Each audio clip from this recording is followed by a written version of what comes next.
तो आज हम नेक्स्ट यूनिट स्टार्ट करेंगे आफ्टर जियोमॉर्फोलॉजी कर लिया हमने, climatology, oceanography. The next part is the soil. ठीक है, तो बायोज्योग्राफी का पार्ट आता है जो ब्रॉड टर्म, दैट इज बायोज्योग्राफी। उसके अंदर एक कंपोनेंट है सॉइल, ठीक है, एक कंपोनेंट आपका फॉरेस्ट है, बायोम्स है, डिफरेंट बायोम्स देखेंगे, और लास्ट में ये और मैंने ऐड किया सोशल फॉरेस्ट्री। इसके अंदर डिफरेंट चीजें कर लेंगे हम, फार्म फॉरेस्ट्री क्या है, एग्रो फॉरेस्ट्री क्या है, एक अलग पर्सपेक्टिव दिखाऊंगा कैसे आंसर आएगा, तो कैसे आप उनको फ्लो चार्ट के थ्रू, इंडिया के मैप के थ्रू आप उसको यूज कर सकते हो, क्योंकि बहुत कॉमन क्वेश्चन है सोशल फॉरेस्ट्री, एग्रो फॉरेस्ट्री का, है ना। But I will show you different way कि कैसे उसको प्रेजेंट करना है आंसर को। और अर्बन फॉरेस्ट्री से last to last year question आया था प्री के अंदर, मियावाकी जो आपने सुना था ना उसके, ठीक है। तो वो सब चीजें देखेंगे, है ना। इंटीग्रेटेड कराऊंगा कंप्लीट, प्री और मेंस का दोनों साथ ही देखेंगे, ऐसा नहीं कि प्री का अलग मेंस का अलग, एक इंटीग्रेटेड प्रपोज रखेंगे। तो अगेन जैसे हम हर बार करते हैं कि जब भी कोई चैप्टर स्टार्ट करते हैं उसका कंटेंट याद कर लेते हैं कि हम पढ़ने क्या वाले हैं। तो पहला ये पेज जो है कंटेंट का है, तो ये आपको याद होना चाहिए। जैसे हमने क्लाइमेटोलॉजी भी किया था, एटमॉस्फेयर, है ना, किया था हमने जियोमॉर्फोलॉजी में interior of the earth, waves, tsunami. एक आपको स्ट्रक्चर याद होना चाहिए। जब भी स्ट्रक्चर याद होता है तो कॉन्फिडेंस आता है कि हमें इतनी चीजें याद है। तो अगर सॉइल की बात करें तो सबसे पहले मैं आपको बताऊंगा सॉइल क्या है और उसके डिफरेंट कैरेक्टरिस्टिक्स, ठीक है। सेकेंड पे हम देखेंगे सॉइल प्रोफाइल एंड हॉरिजॉन, जो ऊपर से नीचे तक जाते हैं तो सॉइल का कैसा प्रोफाइल है, हॉरिजॉन क्या है उसके अलग अलग। फिर हम देखेंगे सॉइल जेनेसिस, है ना, कि सॉइल बनती कैसे है, इसमें डिफरेंट प्रोसेसेस होंगे, लेटराइजेशन, पोडोलाइजेशन, तो प्रोसेसेस होंगे, ठीक है। फिर हम देखेंगे क्या क्या फैक्टर्स है, तो सॉइल बन रही है तो क्या क्या फैक्टर्स हैं, क्लाइमेट होगा, एक कोई टाइम होगा, फ्लोरा फाउना होंगे। ऐसे जो मैं आप रिवाइज कर रहा हूँ, ऐसे जब आप कंटेंट सामने वाला देखोगे तो आपके दिमाग में जब चैप्टर कंप्लीट कर लोगे तो ऐसे चलना चाहिए, अच्छा इसमें ये होगा, इसमें ये होगा, इसमें ये होगा, इसमें ये होगा, इसमें होगा, तब वो पढ़ाई होती है। इसी तरीके से मैं आपके स्टार्टिंग से लेके चल रहा हूँ। तो आपको जब भी आप रिवाइज करोगे तो आप इसी पेज को खोलोगे, इसके साइड में लिखते चलना क्या क्या चीजें आपको पढ़ी है उसके अंदर। फिर कुछ याद नहीं आ रहा है तो अंदर नोट्स में देखना, अदरवाइज तो इससे रिवीजन हो जाएगा लास्ट टाइम पे आपका। और जब ये सारी चीजें याद होती हैं तब आपको मतलब कॉन्फिडेंस भी आता है और रिवीजन फास्ट हो जाता है। मेंस के अंदर ये डायमेंशन मिल जाती है आपको कि अगर सॉइल से रिलेटेड क्वेश्चन आया तो क्या क्या डायमेंशन आप लिख सकते हो, उसकी कैरेक्टरिस्टिक, उसकी फॉर्मेशन, है ना, उसके फैक्टर्स।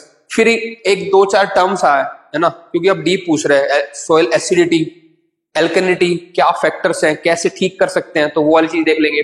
सॉइल परमिबिलिटी क्या है, पोरोसिटी क्या है, तो ये सॉइल से रिलेटेड जो टर्म्स है। फिर दो टाइप के क्लासिफिकेशन बताऊंगा आपको, CSCS और USDA, है ना, दोनों डिफरेंट है। उसमें जो टर्म्स आती है उनको मैच द फॉलोइंग आ रहा है कि इसको मैच करो इससे, तो उसको मैं एक होलिस्टिक डील करा दूंगा आपको, ठीक है। देन जो बेसिक आपके मेंस के इशू आते हैं, soil erosion, degradation, soil conservation, ठीक है, फॉरेस्ट। ये एक यूनिट कंप्लीट होगी आपकी सॉइल की। फिर अगली यूनिट जो इसी के अंदर आएगी वो आएगी आपकी फॉरेस्ट और factors for the forest development, और India state of forest report जो 2021 है उसका एक बेसिक डेटा देख लेंगे क्या क्या उसमें। Then deforestation and conservation of forest, तो ये सेकंड पार्ट कंप्लीट होगा। पहला सॉइल के बारे में सारा देखा हमने, फिर फॉरेस्ट के ऊपर बात देखी, है ना, फिर डिफॉरेस्टेशन देखा। उसके बाद जो थर्ड कंपोनेंट आ रहा है दैट इज द बायोम्स। तो एक बायोम्स का मैंने एक बेसिक आपको बता दिया था क्लाइमेटोलॉजी के अंदर कि कौन कौन से क्लाइमेट में कौन कौन सी मतलब बायोम्स एग्जिस्ट करते हैं। अब उसमें थोड़ा हम उसका फ्लोरा फाउना देख लेंगे और ज्यादा, बायोज्योग्राफी का पार्ट है ना। और लास्ट में जो एक है अपना जो मैंने बताया social forestry, urban forestry, agro forestry, and you will see the PY, इस तरीके से लेगा। तो अब स्ट्रक्चर बैठ के दिमाग में सॉइल से रिलेटेड पढ़ेंगे, फॉरेस्ट से रिलेटेड पढ़ेंगे, फिर उसके बाद बायोम्स, और लास्ट में social forestry, urban forestry and, ठीक है। सॉइल की बात करते हैं। Soil is the upper weathered layer of, देखो इसमें बहुत ज्यादा समझाने का कुछ भी नहीं है, मैं आपको थोड़ा बहुत समझाता चलूंगा, कुछ प्रोसेस को समझाएंगे, लेकिन कुछ कीवर्ड निकालने हैं आपको, वो कीवर्ड में हाईलाइट करूंगा या बोल्ड कर रखे होंगे, उन कीवर्ड्स को पकड़ना है, वही नोट्स बनेंगे आपके मेनली, है ना। तो soil is the upper weathered layer of the earth crust affected by plants and animals. तो अपर लेयर होती है क्रस्ट की सबसे, है ना, जो वेदरिंग होती है, and they are affected by plants and animals. ये इंपॉर्टेंट बात है। देखो ऐसे हर एक में अंदर आपको कुछ इंपॉर्टेंट चीजें मिलती रहेंगी। तो जो टेक्सचर होता है सॉइल का, क्योंकि स्टेटमेंट वो इसी से उड़ाएगा, तो वो इन्फ्लुएंस किससे होगा, जो भी उसके जो सॉइल के जो ग्रेन साइज है उसके ऊपर, तो जो सॉइल के पार्टिकल्स हैं उसका साइज कितना है उसके हिसाब से ही टेक्सचर बन जाएगा। अगर बहुत फाइन पार्टिकल है तो क्लेई सॉइल हो जाएगी, है ना। फिर अगर जो मान लो उससे बड़े पार्टिकल हैं तो आपकी सिल्ट हो जाएगी, फिर सैंडी। इस तरीके से बस याद रखना है। कई बार अरेंजमेंट करवा लेगा पार्टिकल के साइज, वो उसी तरीके से हम चलेंगे। तो the texture of the soil refers to the size of the solid particles composing the soil. तो टेक्सचर किस पे डिपेंड करेगा, आपके सॉइल के ऊपर, ये sorry size of the solid particle. तो ये कीवर्ड है size of the solid particle, ये डिटरमाइन करता है texture. The soil texture refers to the coarseness fineness of the mineral matter in the soil, it is determined by the proportion of sand, silt and clay. पहली बात तो क्या है आपका सबसे कि सॉइल का जो टेक्सचर है वो डिपेंड करेगा size of the solid particle. अब उसमें भी किन तीन पे कि सैंड, सिल्ट और क्ले, ये वर्ड, ठीक है, कि प्रोपोर्शन सैंड का ज्यादा है, सिल्ट का ज्यादा है, क्ले का ज्यादा है। और ये सैंड, सिल्ट, क्ले क्या है, ये फिगर चाहे याद ना रहे पर ये पता होना चाहिए सबसे छोटे पार्टिकल होते हैं क्ले के, फिर उससे बड़े होते हैं सिल्ट के, फिर होते हैं सैंड के, बस ये याद रखो। तो अगर किसी में बहुत ज्यादा क्ले हो जाएगा तो आपके टेक्सचर क्या हो जाएगा, बिल्कुल फाइन हो जाएगा। किसी में बहुत ज्यादा सैंड हो जाएगी तो टेक्सचर क्या हो जाएगा, कोर्स हो जाएगा। बस ये याद रखना, एक अरेंजमेंट से याद रखना है। सैंड सबसे बड़ा है, फिर सिल्ट उससे छोटा, सबसे छोटा क्ले। बस ये देखना हो, देखना कितने मिलीमीटर से कितना है, अदरवाइज मैंने दे दिया है रेफरेंस के लिए, अदरवाइज बस आइडिया होना चाहिए। टेक्सचर को देखते ही साइज दिमाग में आना चाहिए, 3 वर्ड आना चाहिए, सैंड, सिल्ट, क्ले, इनके ऊपर डिपेंड कर जाएगा टेक्सचर सॉइल का, खत्म टेक्सचर। बस इसी हर स्लाइड में आपको यही करना है, बस पढ़ना है, उसमें से 2-3 कीवर्ड निकालने, खत्म। क्या टॉपिक को देखते ही याद आ रहा है, टेक्सचर की बात होते ही साइज आएगा दिमाग में, सैंड, सिल्ट, क्ले। ऐसे याद भी करते हो ना तो चाहे ऑप्शनल में लिख रहे हो या जीएस में लिखो तो सीधा लिखने में इजी होता है, नहीं तो सोचते रहते हैं इस क्वेश्चन में लिखे क्या। रॉक्स अब देखो ये, और ये अगेन प्री के लिए इंपॉर्टेंट है। अगर वहां पे जो साइज देखा होगा ना आपने, वो था लास्ट जो साइज था वो अप टू था 2 मिलीमीटर सैंड का। 2 मिलीमीटर से ऊपर अगर पार्टिकल जो आते हैं उसको फिर हम सॉइल में काउंट नहीं करते, फिर वो कोबल, पेबल अलग कैटेगरी जाती है। तो इसलिए 2 मिलीमीटर याद रखना है। अगर स्टेटमेंट इनकेस फैक्चुअल आ जाती है तो 2 मिलीमीटर मैक्सिमम है सॉइल का size.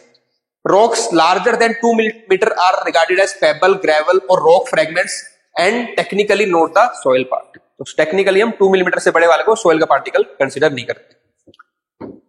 Clay being the finest of all plays the most important role in the soil chemistry. ऐसी स्टेटमेंट आती है वहां पे 1 2 3 4 आएगी।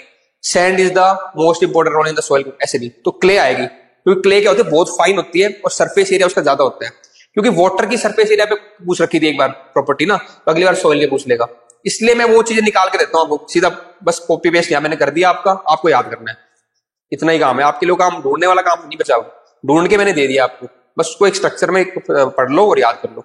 तो 2 चीज यहाँ पे क्या है कि पॉइंट ये 2 मिलीमीटर से जो बड़ा साइज होगा पार्टिकल का तो सॉइल के अंदर नहीं आएगा। दूसरा इंपॉर्टेंट पॉइंट क्या है कि सबसे जो इंपॉर्टेंट रोल प्ले करता है ना पार्टिकल, वो होता है क्ले, जो सॉइल की केमिस्ट्री में सबसे ज्यादा इंपॉर्टेंट करता है। क्योंकि जितना छोटा होगा सरफेस एरिया उसका बड़ा होता है, बहुत सारे होते हैं ना, तो अधेरेंस हो गया या दूर और जो भी हुआ, तो सॉइल के केमिस्ट्री में सबसे इंपॉर्टेंट जो रोल होता है क्ले का। लोमी सॉइल क्या होती है, ये भी क्वेश्चन आ चुका है, लोमी सॉइल, ठीक है ना। तो इसमें क्या होता है, कोई भी सैंड, सिल्ट और क्ले, कोई भी पार्टिकल बहुत ज्यादा डोमिनेंस में नहीं होता, सारे एडिक्वेट मिक्सचर होता है। तो ऐसा मिक्सचर जिसमें सैंड 40% हो, जिसमें सिल्ट 40% हो और 20% क्ले के पार्टिकल हो, ऐसी सॉइल को हम क्या बोलते हैं, लोमी सॉइल, और ये फर्टाइल सॉइल होती है।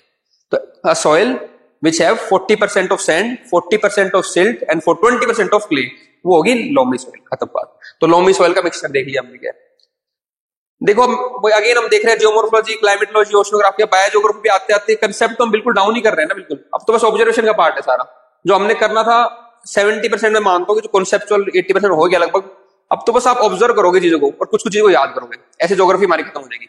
डिफिकल्ट पार्ट हम कर चुके हैं ऑलरेडी, जो हमें समझना था, जहां पे दिमाग लगाना था, plate tectonic, sea floor spreading, convection current, atmospheric circulation, वो सब तो कर चुके हैं, शिफ्टिंग ऑफ विंड बेल्ट्स। अब तो केवल बस ऑब्जर्व करना है और बहुत इजी पार्ट बचा है, और इसके बाद तो फिर ह्यूमन ज्योग्राफी और इजी आ जाएगा, इंडिया में तो और आप एंजॉय करोगे, ठीक है। चलो अब ये मैंने बस गुड सॉइल का एक आइडिया डाल दिया, क्ले प्लस ह्यूमस, नोट्स ऐसे बनने चाहिए छोटे छोटे, तो क्ले हो जाए और ह्यूमस आ जाए इसमें, तो वो गुड सॉइल होती है। इसी को लैंग्वेज में लिख दिया, the clay humus complex is essential for the fertile soil as it provides with the high water and nutrient holding capacity.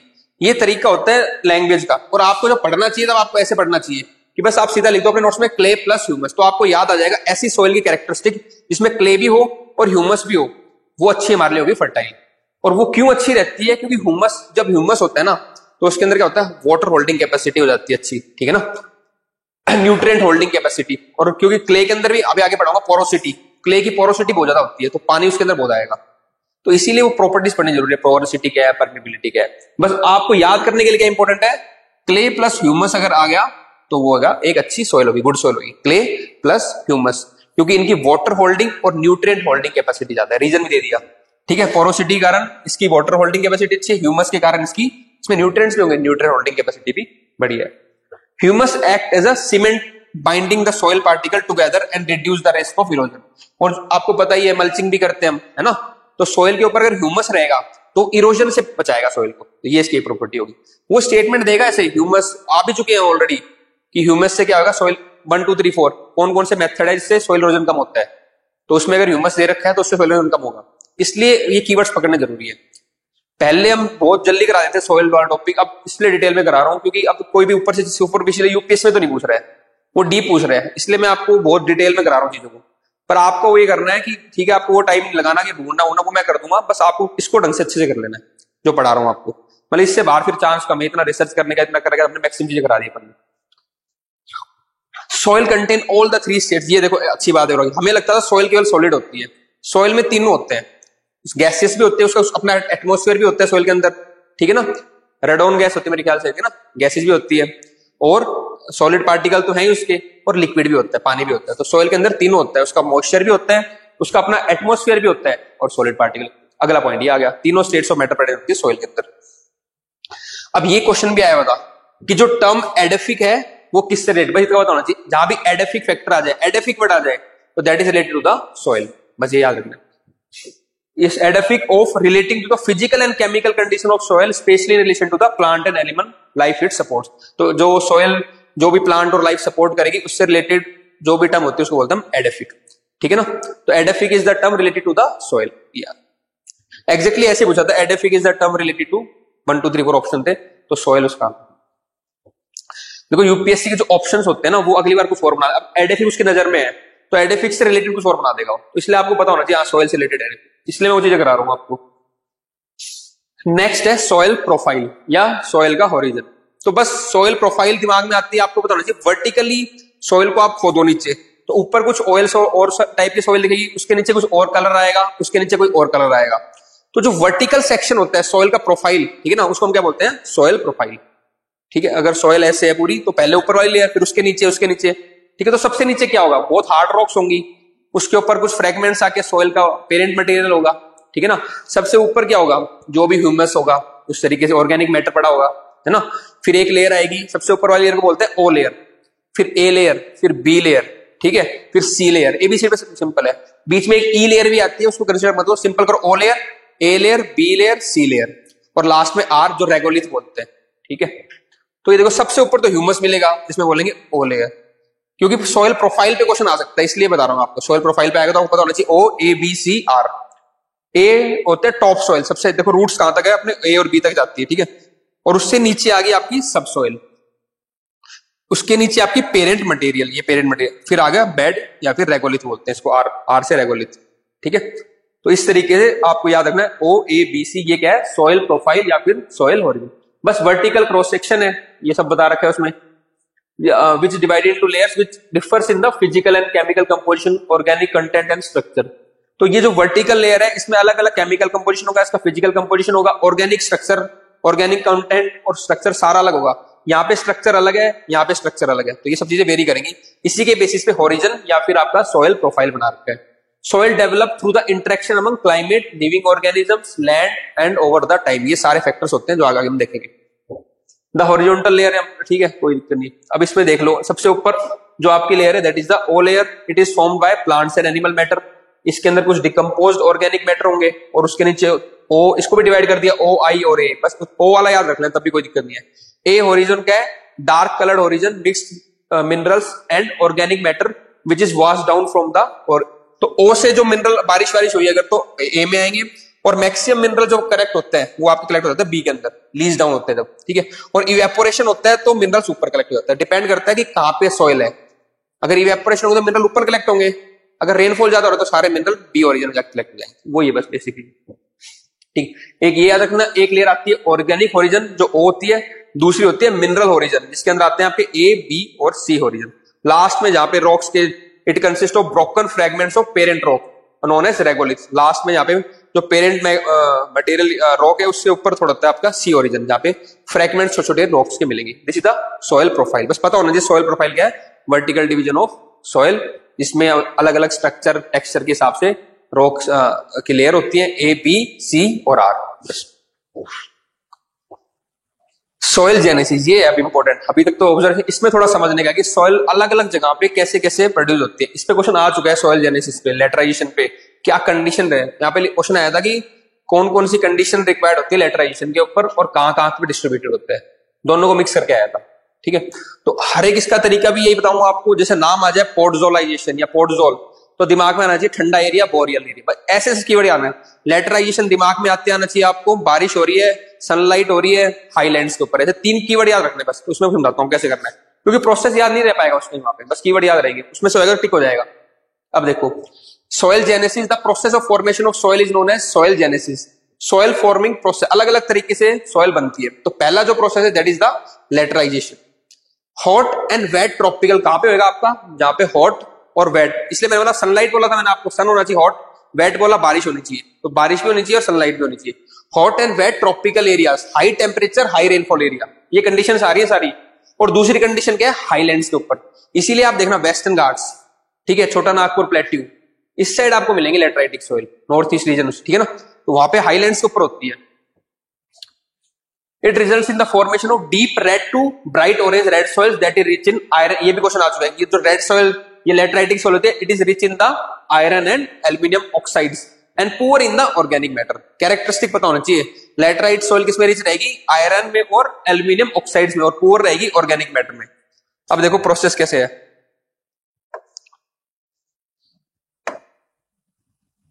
ये बना दिया आपका पहले हाईलैंड जो बना हुआ है, देखो ये हाईलैंड है, ठीक है। तो जब बारिश होती है, मैंने बोला था कि हाई रेनफॉल होनी चाहिए और टेम्परेचर भी हाई होना चाहिए। तो जब बारिश होती है तो यहाँ पे जो सिलिका होता है वो क्या होता है, वॉश अवे हो जाता है। तो सिलिका, रेनफॉल हुई, सिलिका वॉश अवे हो गया, ठीक है। अब इसके अंदर जो बचता है वो बचता है केवल आयरन और एल्यूमिनियम, तभी इसके अंदर क्या होते हैं आपके, rich in iron and aluminium oxides. तो बच गया यहाँ पे क्या, आयरन और एल्यूमिनियम। अब जब बारिश के बाद फिर सूरज आएगा, ठीक है, तो इसकी क्या होगी, बेकिंग। तो पहले रेनफॉल था, फिर बेकिंग होगी, ठीक है। तो यहाँ पे क्या बन जाएगा, एक हार्ड पैन। तो इसके जो कहते हैं, इसको जो सॉइल होती है ना, इसको काट के ब्रिक्स की तरह भी यूज कर लेते हैं, इतना हार्ड हो जाती है। तो लेटराइट सॉइल के होंगे बहुत हार्ड होंगे, ठीक है। तो एल्यूमिनियम और आयरन सरफेस पे रहेगा, बेकिंग के कारण क्या होगा, सरफेस बहुत ज्यादा हार्ड हो जाता है। ये है लेटराइटिक सॉइल। कलर कैसा रहेगा, red to orange, low in humus, organic matter कम है, ठीक है। सिलिका भी वॉश अवे हो गया। ये है आपका लेटराइजेशन का प्रोसेस। अब लेटराइजेशन दिमाग में आती आएगा, सन याद आएगा बेकिंग के लिए, बारिश याद आएगी, हैवी रेनफॉल कहां पे होगा, ट्रॉपिक्स में होगा, जहां पे हाई रेनफॉल हाई टेम्परेचर है, एल्यूमिनियम और आयरन के ऑक्साइड्स हैं, ठीक है, ह्यूमस कम है। बस ये बात याद रखनी है, ठीक है। बोरिंग हो रही है क्लास थोड़ी मानसी, नींद आ रही है, नहीं आ रही, चलो।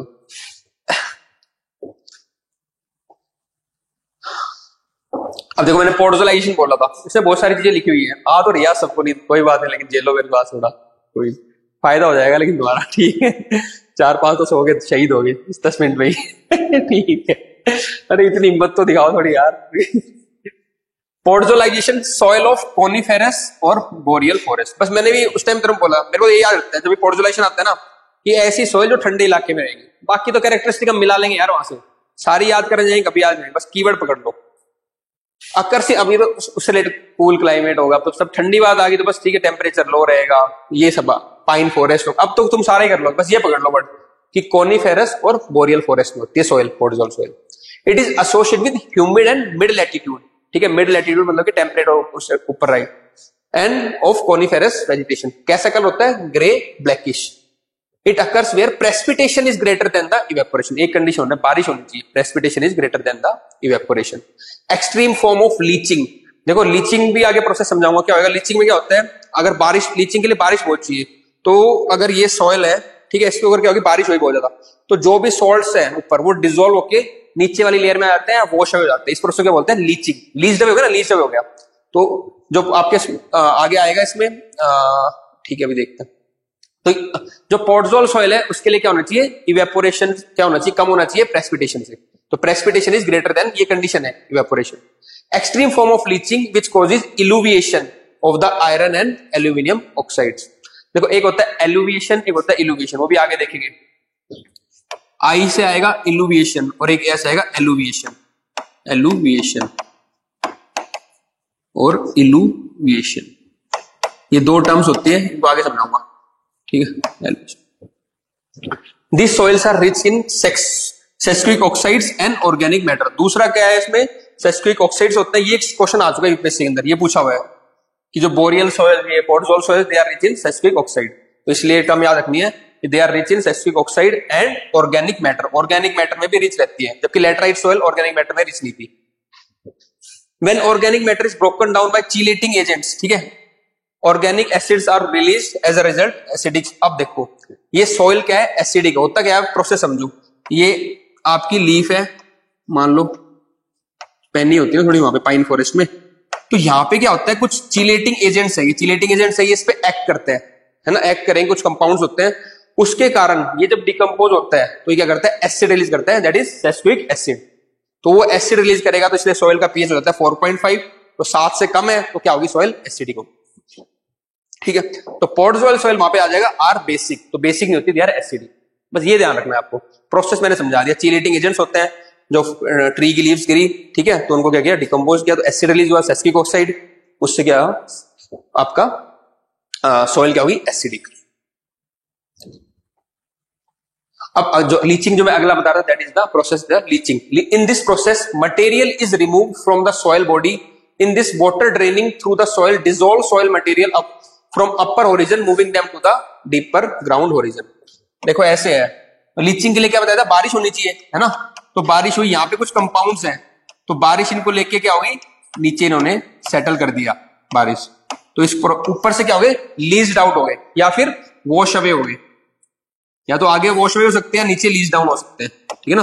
तो इस प्रोसेस को क्या बोलते हैं हम, लीचिंग। तो लीचिंग में क्या होता है, जो ऊपर वाले कंपाउंड्स है वो डिसॉल्व होके नीचे सेटल हो जाते हैं, दैट इज द लीचिंग। तो ऊपर वाली लेयर में थोड़े न्यूट्रिएंट्स कम हो जाते हैं।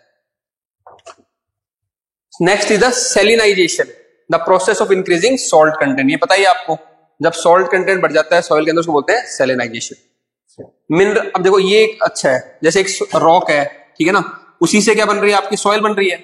तो अगर उसकी और वेदरिंग होगी, ठीक है, द प्रोसेस ऑफ इंक्रीजिंग, ठीक है, mineral weathering, gradual withdrawal of oceanic water, ठीक है, और irrigation water contain some dissolved salts. तो ये मान लो कोई रॉक है, उसमें अगर मिनरल्स है, और आप ओशियनिक वाटर है, वो आ गया, ठीक है, और इरिगेशन वाटर जिसके अंदर डिसॉल्व्ड सॉल्ट्स है, इस तरीके की जब भी एक्टिविटी होती है तो उससे क्या होगा, आपकी सॉइल क्या होगी, सैलिनाइज हो जाएगी। Next is the calcification, occurs in the warm and semi-arid climate usually under the grassland vegetation। ये याद रखना, ठीक है ना। तो कैल्सिफिकेशन पे आ सकता है, कहां पे होती है, जहां पे ग्रासलैंड एरिया होगी। तो वेजिटेशन कैसी होगी, ये टर्म्स याद रखनी है इसके अंदर, कि ग्रासलैंड वेजिटेशन के अंदर होगी कैल्सिफिकेशन। एरिया कैसा रहेगा, वार्म रहेगा, सेमी एरिड रहेगा। Calcification refers to the accumulation of calcium carbonate. जब सॉल्ट से एक्यूमुलेट होता है बोलते हैं सैलिनाइजेशन, जब कैल्शियम कार्बोनेट एक्यूमुलेट होगा तो बोलेंगे आपको कैल्सिफिकेशन। और कहां पे होती है, ग्रासलैंड एरिया में। नेक्स्ट है आपका ग्लेइंग या फिर ग्लेशिएशन, ठीक है। ग्लेइंग इज द प्रोसेस, पेडोजेनिक मतलब सॉइल से रिलेटेड, सॉइल फॉर्म, जेनिक आ जाए तो फॉर्मेशन, पेडो मतलब सॉइल, सॉइल फॉर्मिंग, ये भी सॉइल फॉर्मिंग प्रोसेस है, ठीक है, जहां पे क्या होगा, that occurs in the poorly drained and waterlogged soil. कभी भी पूछ सकते हैं आपसे ग्लेइंग, पीट सॉइल, तो इनमें बस एक याद है, जहां पे ग्लेइंग या ग्लेशिएशन आ जाए तो वहां पे क्या होगी, वाटरलॉग्ड सॉइल होगी, ऑक्सीजन नहीं होगा वहां पे, एनारोबिक कंडीशंस होंगी, ये याद रखना बस, उसी में ग्लेइंग होगी, ठीक है ना। In such soil pore space are filled with water. एक ऐसी सॉइल है, बस ये याद रखना है, जिसमें क्या होगा, जो सॉइल के पोर्स हैं वो सारे किससे भर गए, वाटर से। तो ग्लेइंग के अंदर आपको जो कॉमन टर्म याद रखनी है, that is the water logged conditions. ये कंडीशन होती है बस, इसके बाद आप सारी चीजें कर लोगे इसी से ड्राइव, कि भाई वाटर लॉग्ड होगी तो एनारोबिक होगी कंडीशंस, है ना। It is result in the formation of greyish blue that is low in oxygen. अब वाटर लॉग्ड हो गया तो ऑक्सीजन भी लो हो जाएगी, low in oxygen and high in organic matter. तो ऐसी जगह पे जहां पे ऑर्गेनिक मैटर है और पानी इकट्ठा हो गया वहां पे सारा, तो वहां पे पूरा क्या हो रहा है, एनारोबिक कंडीशन क्रिएट होगी, उस तरीके की जब सॉइल बनती है तो बोलते हैं ग्लेइंग, ठीक है, या फिर glaciation. Peat is often found in the upper portion of the soil due to the anaerobic conditions. ऊपर ऊपर आपने देखा ना, ह्यूमस जो बन जाता है, पिटी कंडीशन बोलते हैं पिट, उसमें यही होता है, ऑर्गेनिक मैटर होता है, ठीक है, और पानी वाटर लॉग रहता है, फिर वो डिकम्पोज होता है ऑर्गेनिक मैटर, तो कैसी सॉइल बनती है ऊपर, पिट, ठीक है, pit. Gleying occurs when the waterlogged हो गया anaerobic condition where low oxygen lead to the reduction of iron and manganese content in the soil. अब वो लो ऑक्सीजन क्या करेगी, रिड्यूस करेगी आयरन को और आपका मैग्नीज को। बस ये वर्ड याद रखना है आपका। ग्लेइंग किससे रिलेटेड है, टर्म्स कंडीशन देता है वाटर लॉगिंग से, एनारोबिक कंडीशन से, ठीक है। इसके कारण क्या होता है, ऑक्सीजन लो हो जाती है वहां पे। वाटर लॉगिंग मतलब कि एक जगह है जहां पानी पानी पूरा भर गया, बस वाटर लॉग्ड हो गया पूरा, ये सॉइल के पार्टिकल इनके सब में बीच में क्या आ गया, पानी आ गया, ठीक है ना, दैट इज वाटर लॉगिंग। अगला है ट्रांसलोकेशन। देखो बात क्या है कि ये टर्म्स अगर आपने सुनी होंगी वहां पे मैच द फॉलोइंग इतना ही आएगा, एक क्वेश्चन एक ही आएगा, ग्लेइंग लिखा होगा, पोर्जोलाइजेशन लिखा होगा, ठीक है, लीचिंग लिखा होगा, तो और उसमें ग्लेइंग में मान लो वाटर, उस दूसरी साइड लिखा होगा वाटर लॉग कंडीशन, एक साइड लिखा होगा आपका टेम्परेट या फिर बोरियल फॉरेस्ट, बस आपको तो मैच ही करना है ना। एक में लिखा होगा washing away of the minerals, leaching से मैच करना है, बस कीवर्ड्स लिखे होंगे और एक तरफ टर्म लिखी होंगी, तो कीवर्ड्स और टर्म्स मैच करनी है, उस तरीके से बता रहा हूं आपको। अगला है ट्रांसलोकेशन, जो मैं आपको कह रहा था, एक इल्यूविएशन बताऊंगा, एक एलुविएशन, ठीक है, एलुविएशन शायद आ गया, ये रहा एलुविएशन, ठीक है। तो ऐसा ट्रांसलोकेशन में दोनों चीज आती है, कोई जगह जहां से कोई चीज गई और दूसरी जगह जहां पे डिपॉजिट होगी, तो एक होता है आपका इल्यूविएशन, एरिया ऑफ डिपॉजिट, एक होता है एरिया ऑफ रिमूवल। अब ये सॉइल है, ठीक है, तो यहां से कोई चीज गई है और यहां पे डिपॉजिट होगी, ठीक है ना, तो यहां पे क्या होगी, डिपॉजिट होगी, इंपोर्ट किया इसने, तो ये क्या होगा, आई वाला, आई से इंपोर्ट होता है ना, इल्यूविएशन, इल्यूविएशन। और यहां से वो चीज गई है तो यहां से एक्सपोर्ट हुई है, मान लो ऐसे याद करो ना, एक्सपोर्ट हुई है, तो यहां पे क्या आएगा, एल्यूविएशन। तो जहां से कोई चीज गई है, ठीक है ना, उसको क्या बोलेंगे, एल्यूविएशन, ई वाले को एक्सपोर्ट किया है, जहां पे आके डिपॉजिट होगी तो वहां पे क्या हुआ, इंपोर्ट हुआ है, तो इल्यू, बस ये टर्म्स याद रखनी है, एल्यूविएशन, इल्यूविएशन, वो मैच द फॉलोइंग में स्टेटमेंट रिवर्स भी कर सकता है। Area of deposit, area of removal. It describes the movement of material upward or downward within the soil. In it, soil materials moves between horizon. यही बताना चाह रहा था मैं, अगर बारिश हो रही है तो मटेरियल मूव करेगा A से B की तरफ। ऊपर A था ना, ये सॉइल प्रोफाइल, भाई याद है कि नहीं है, मैंने सॉइल प्रोफाइल करवाया था, 0 O A B C R। तो अगर बारिश हो रही है तो लीचिंग होगी नीचे की तरफ, तो मूव करेगा A से B। तो बारिश के टाइम में ए वाली जो सॉइल लेयर है वो क्या कहलाएगी, एलुविएशन या इल्यूविएशन, आई या ई, ई, तो ये हो जाएगी ई, यहां से एक्सपोर्ट हो गया और बी में आके डिपॉजिट हो गया आई, बस वो कंडीशन दे देगा उस टाइम पे।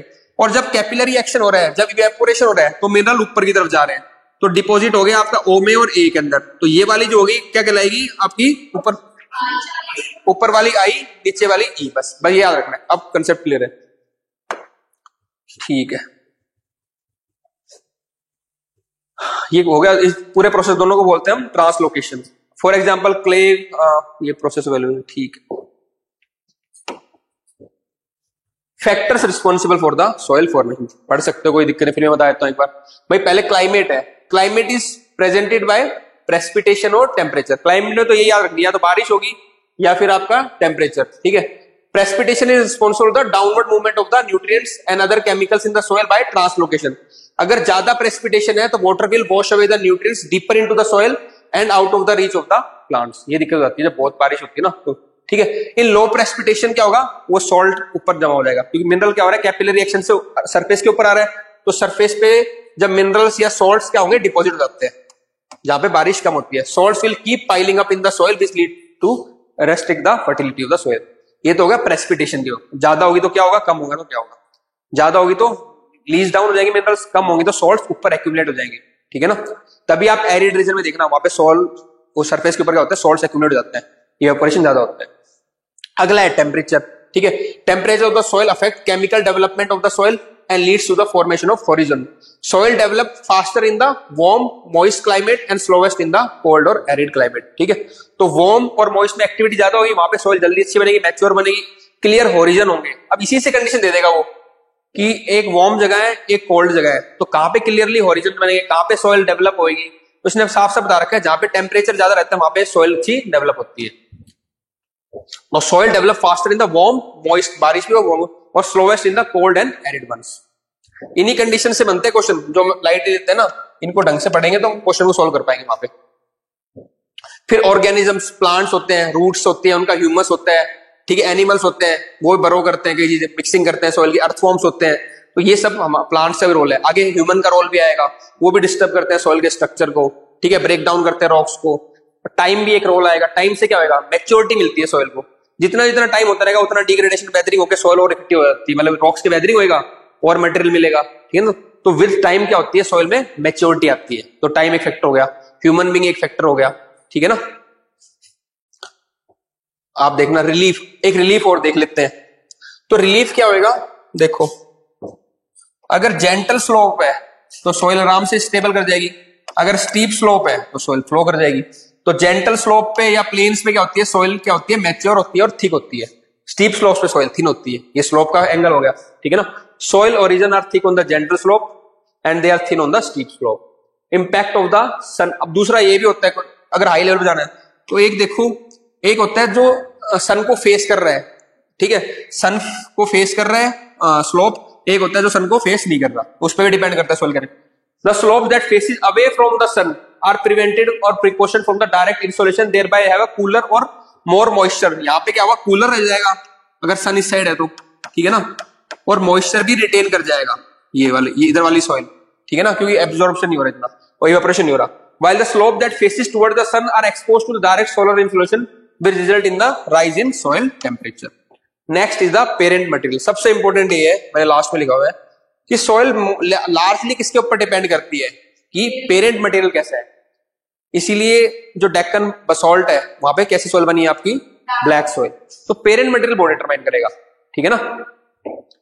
The soil structure and properties are mainly influenced and from the original source of the parent material.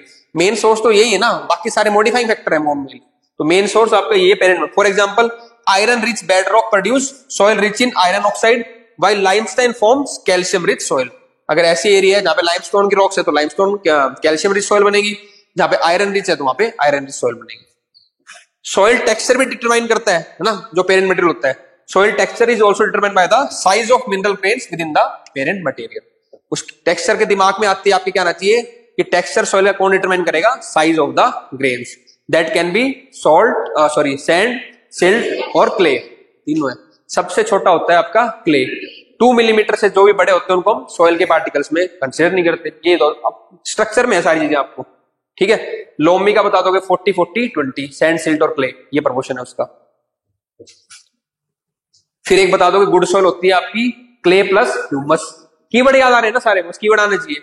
फिर आप आ जाओगे सॉइल फॉर्मिंग प्रोसेसेस पे, उसमें से सारे बता दोगे मेरे को। लेटराइजेशन क्या होता है, पोर्टोलाइजेशन, लेटराइजेशन से आपको हाईलैंड याद आएगा, सन याद आएगा, बेकिंग याद आएगी सन से, वॉश अवे याद आएगा, बारिश से लीचिंग हो रही है, आयरन और एल्यूमिनियम बच गया, हार्ड पैन बन गया, वही क्वेश्चन आएंगे सीधे, बस ये याद रख लो ऐसे। पोर्टजोल से आपको बोरियल याद आएगा, कोल्ड कंडीशन याद आएगी, लीचिंग से आपके वॉशिंग ऑफ मिनरल आएगा, ठीक है ना, सेस्टिक ऑक्साइड वो सब बताएंगे, ठीक है, प्रेसिपिटेशन, ऐसे कंडीशन याद होगी, हो जाएगा याद, कोई दिक्कत नहीं है। एक बार हम स्ट्रक्चर से कर लेंगे फिर नहीं भूलेंगे, क्योंकि पढ़ना में बहुत सारा है ना, इसलिए मैं कह रहा हूं स्ट्रक्चर से एक बार ही कर लो, खत्म। फिर सॉइल आज क्या दोबारा नहीं उठाएंगे सॉइल को, बस टिक टिक करेंगे, क्वेश्चन सॉल्व करेंगे, इतना करना है। क्लास का पर्पस ही होता है मेरा कि एक टॉपिक लिया उसको खत्म, फिर दोबारा नहीं उठाना उसको मैं। टाइम ये सब हमने कर लिया, ह्यूमन एक्टिविटी, ठीक है। अब देखो अगेन, अब दो मैं प्रॉपर्टीज आपको बताना चाह रहा था, सॉइल सैलिनिटी देख लेंगे, सॉइल एसिडिटी देख लेंगे, ऐसे सॉइल पोरोसिटी और सॉइल परमिबिलिटी, उनसे फिर जो भी क्वेश्चन आएगा उसको तो मैनेज कर लोगे।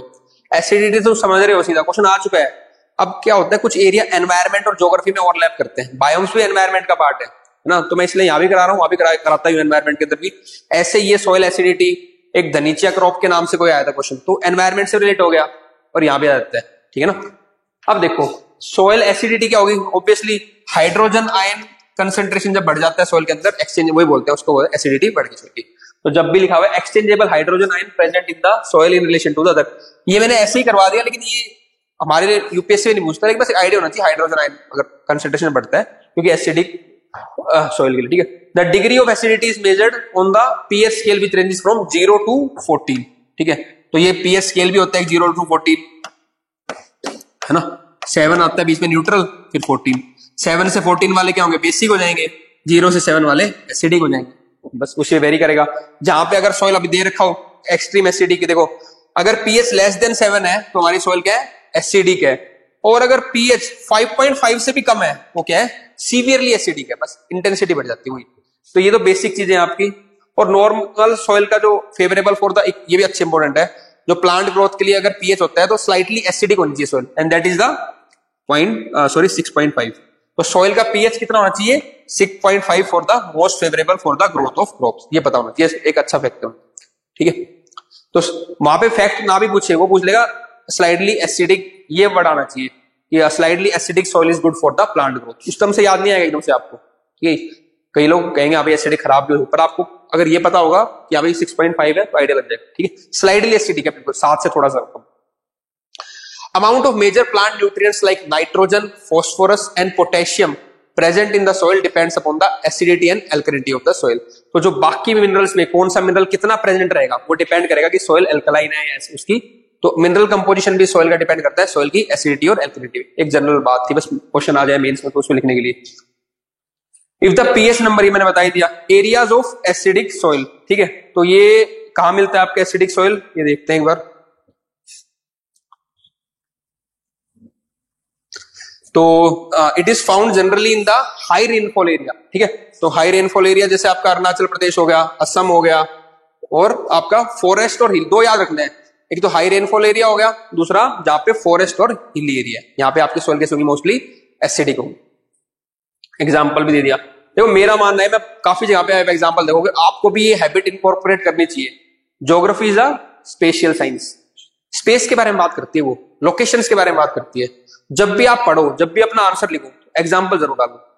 मैं ही मैक्सिमम कोशिश करता हूं कि एग्जाम्पल, इसलिए टाइम लगता है ढूंढने में, कंटेंट बनाने में, उसका एग्जाम्पल दो कि कहां पे वो चीज मिल रही है, कहां पे वो चीज हो रही है। जब ज्योग्राफी की बात करो और एक मैप बना दो, तो आपका आंसर मतलब अच्छे नंबर आएंगे। जब हिस्ट्री की बात करो तो history is a temporal science, तो टाइमलाइन की बात करती है। इन सब्जेक्ट का एक क्रक्स होता है, उसको पकड़ लो। पॉलिटी में हम अलग बात करते हैं, कमिटीज, कमीशन, कॉन्स्टिट्यूशन, आर्टिकल्स। तो हर सब्जेक्ट का क्या होता है, उसका कीवर्ड्स होते हैं, उसकी एक थीम होती है, उसको पकड़ना जरूरी है। तो ज्योग्राफी में हमेशा एग्जाम्पल ढूंढो, ठीक है ना, कि कहां पे वो चीज पाई जाती है। कॉजेज ऑफ एसिडिक सॉइल, क्यों सॉइल एसिड होती है, ठीक है ना। तो सबसे पहला तो है आपका ऑर्गेनिक मैटर। तो पहले हमने ऊपर पढ़ा था, ऑर्गेनिक मैटर होगा, सिस्मिक ऑक्साइड होगा, डिकम्पोज होगा, एसिड प्रोड्यूस होगा। तो ऑर्गेनिक मैटर भी क्या करता है, सॉइल को एसिडिक बनाता है। अगेन क्वेश्चन वहां पे यही आएगा, which of the following factor responsible for the acidity of the soil. वहां पे आपने अगर नहीं पढ़ा होगा तो नहीं करा होगा ऑर्गेनिक मैटर टच, बात ये है ना। तो अगर वर्ड सुने होंगे तो वहां पे इजी लगेगा क्वेश्चन। स्टेटमेंट तो सारी सुनी हुई आती है वहां पे, ऐसे नहीं होता मैं सुन। आप यूपीएससी की एरिया उठा लेना क्वेश्चन के, आप 100 में से 80 क्वेश्चन ऐसे होंगे जो एरिया आपने सुने होंगे। 20 क्वेश्चन मानता हूं नहीं सुनोगे, लेकिन उसमें थोड़ा डीप पूछ लेता है, उसमें हमें कुछ चीजें याद नहीं आती उस टाइम पे, वो दिक्कत आती है। ऐसा नहीं होता कि एरिया सुन नहीं होती, जब इतनी मेहनत कर रहे हो तुम साल भर, तो एरिया तो सारे सुन ही लेते हैं, वो बात नहीं है।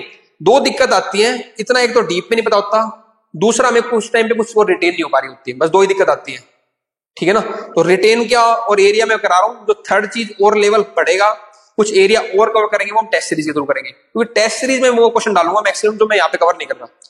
भाई जनरली इंस्टीट्यूट की टेंडेंसी ये होती है, जो पढ़ाया है उस पर टेस्ट सीरीज बना दो, ठीक है ना। मेरा उल्टा चलता है, मैं कोशिश ये करता हूं कि जो पढ़ा दिया उसके अलावा टेस्ट सीरीज डालूं, ताकि आपको मुझे यहाँ झूठा कॉन्फिडेंस नहीं देना कि जो पढ़ाया उसमें से टेस्ट सीरीज आ गई, उसके थ्रू कुछ और एरिया एक्स्ट्रा कवर करा दूं हमारे, तो वहां से हम कवरेज बढ़ा लेंगे जब टेस्ट सीरीज करेंगे ना, ठीक है।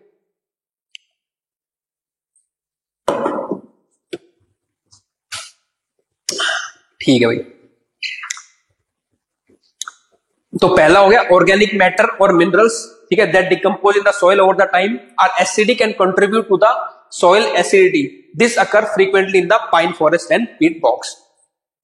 दूसरा है the through the leaching caused by excessive rainfall or irrigation when there is too much water, की nutrients such as potassium, magnesium, calcium are washed away from the soil. अब देखो मैंने बताया लीचिंग में क्या होता है, जो आपके ऊपर वाले न्यूट्रिएंट्स होते हैं वो वॉश हो जाते हैं। अब पोटेशियम, कैल्शियम ऐसे न्यूट्रिएंट्स होंगे जो थोड़े एल्कलाइन नेचर में, अगर वॉश हो जाएंगे तो ऊपर सॉइल कैसी बच जाएगी, एसिडिक बच जाएगी। तो हैवी क्या है आपका, थ्रू लीचिंग, जब हैवी प्रेसिपिटेशन हो गया या आपने इरिगेशन ज्यादा करी तब भी क्या हो सकती है आपकी सॉइल एसिडिक हो जाएगी।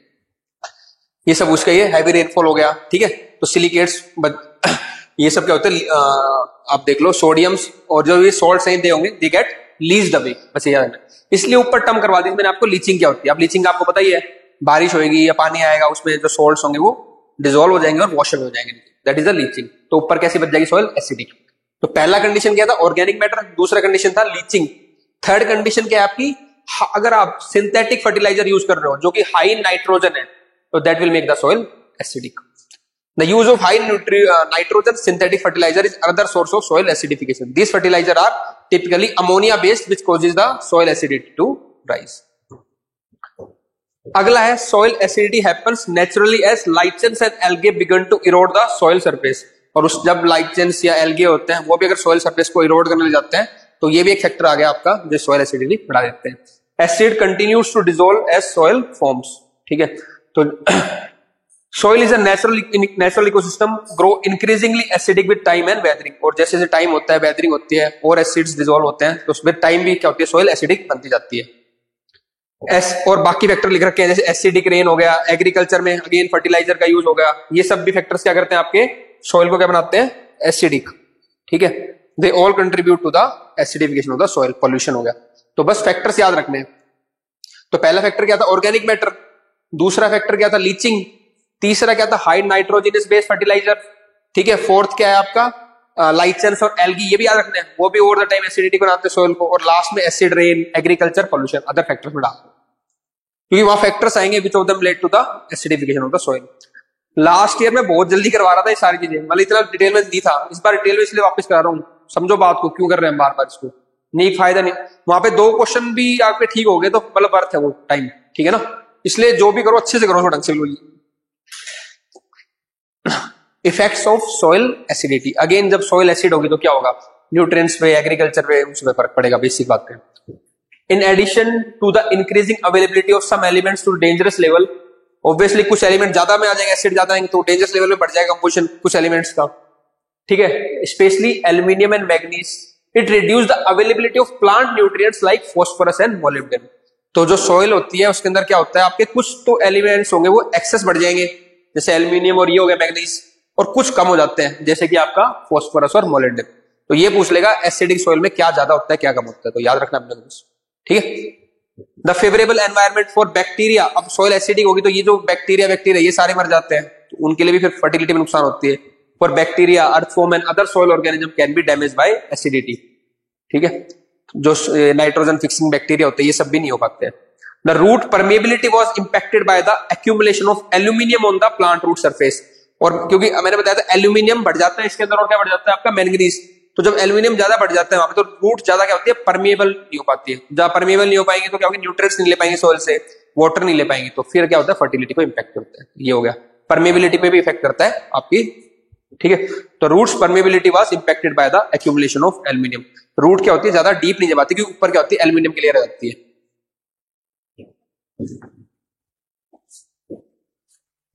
अब ठीक है, प्रॉब्लम हमने समझ लिया, उसके नुकसान देख लिए, तो मैनेज भी करोगे। तो मैनेज क्या करो, 2 तरीके से कर दो।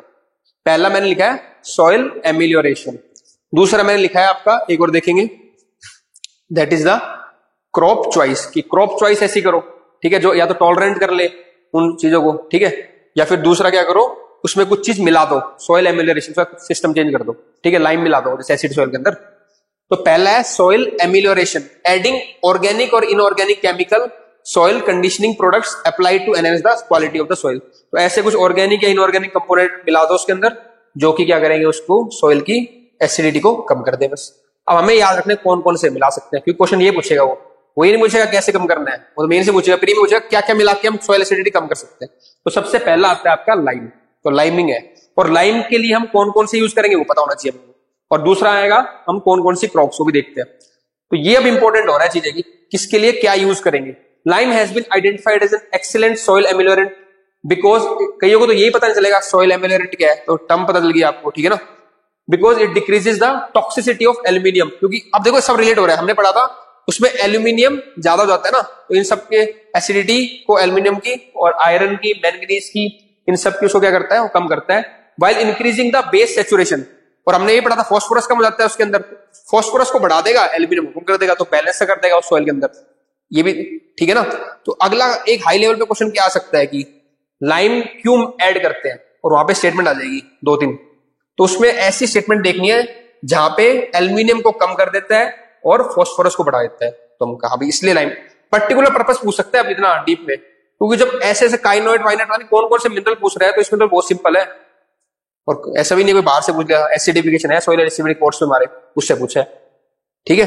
पर वो प्रॉपर्टी पूछ ली कि क्यों हम लाइम ऐड कर रहे हैं, इसलिए ऐड कर रहे हैं फॉस्फोरस की कंटेंट बढ़ा देगा, एल्यूमिनियम कंटेंट को कम कर देगा, बाकी औरों को भी कम कर रहा है क्यों।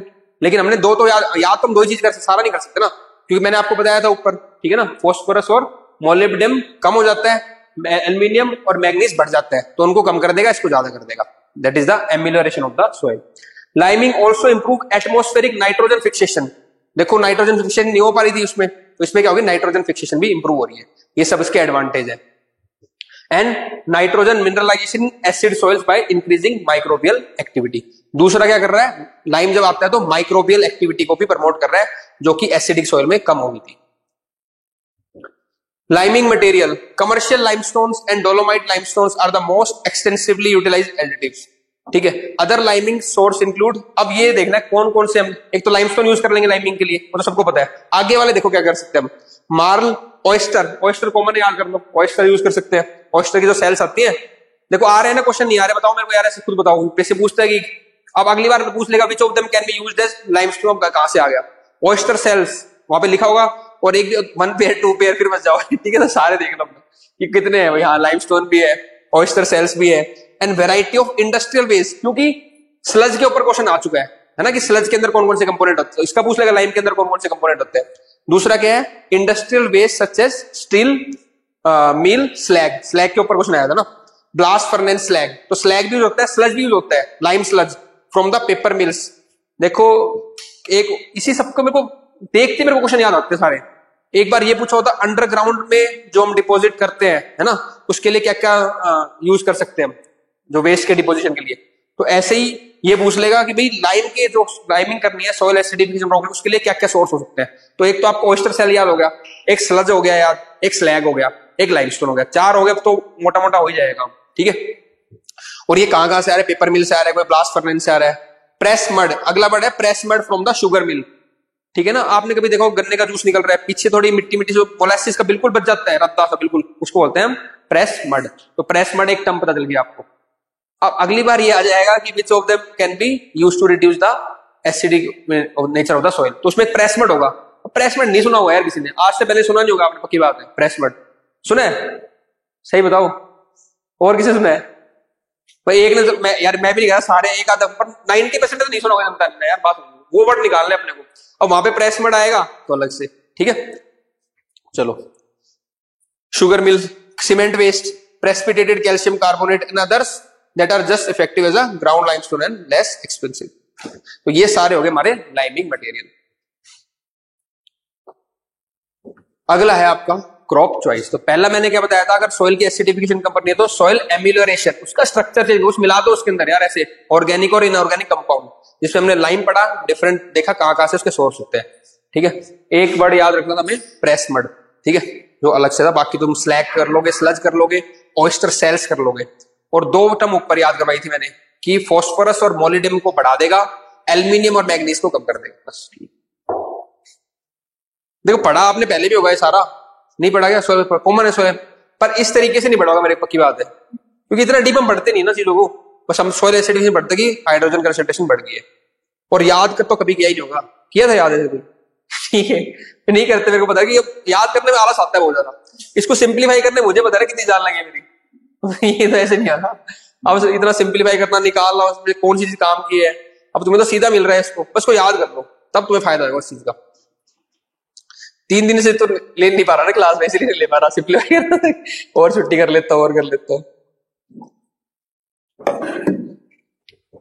चलो आओ, चूजिंग एसिडिटी टॉलरेंट, मतलब एसिडिटी टॉलरेंट क्रॉप्स मैंने कहा था, is useful technique for combating this soil issue and developing such varieties specially important for the increasing production. ये सब बात है, अपने को तो कुछ नहीं, अपने को कौन कौन सी क्रॉप्स है भाई।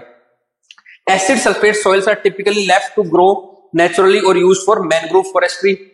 Rice, cassava, mango, cashew, citrus, pineapple, cowpeas, blueberries and certain grasses are the some of the other crops on acidic soils around the world. तो एसिडिक पूछ लेगा, एसिडिक सॉइल पे कौन कौन सी क्रॉप आप ग्रो कर सकते हो, ये इंपॉर्टेंट है।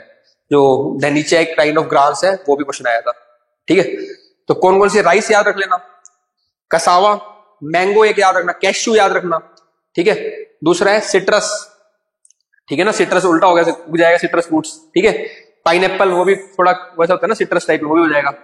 काउपीज, ब्लूबेरीज, बेरीज भी सिट्रस। ठीक है, एंड सर्टेन ग्रासेस, तो ये हो सकती है आपकी एसिडिक सॉइल के ऊपर grow. Specially variable liming strategy, अब कंक्लूजन में जब लिखना हो तो कि ऐसी लाइमिंग स्पेशली वेरिएबल, देखो वर्ड यूज किया है, कि अलग अलग जगह पे अलग अलग कंपाउंड यूज होंगे, इसलिए बोला स्पेशली वेरिएबल लाइमिंग। ये वर्ड समझो, आप ऐसे नहीं लिखा हुआ। स्पेशली वेरिएबल लाइमिंग स्ट्रेटेजी मतलब भाई पंजाब में अलग यूज करेंगे हम स्ट्रेटेजी और कर्नाटका में अलग करेंगे depending upon their local condition. तो ये वर्ड आपको यूज करना है मेंस में आंसर है। ये नहीं करना लाइमिंग स्ट्रेटेजी सब जगह, व्हाइट वॉश नहीं करना, मतलब क्या होता है ना painting with the same brush, ऐसे नहीं होता।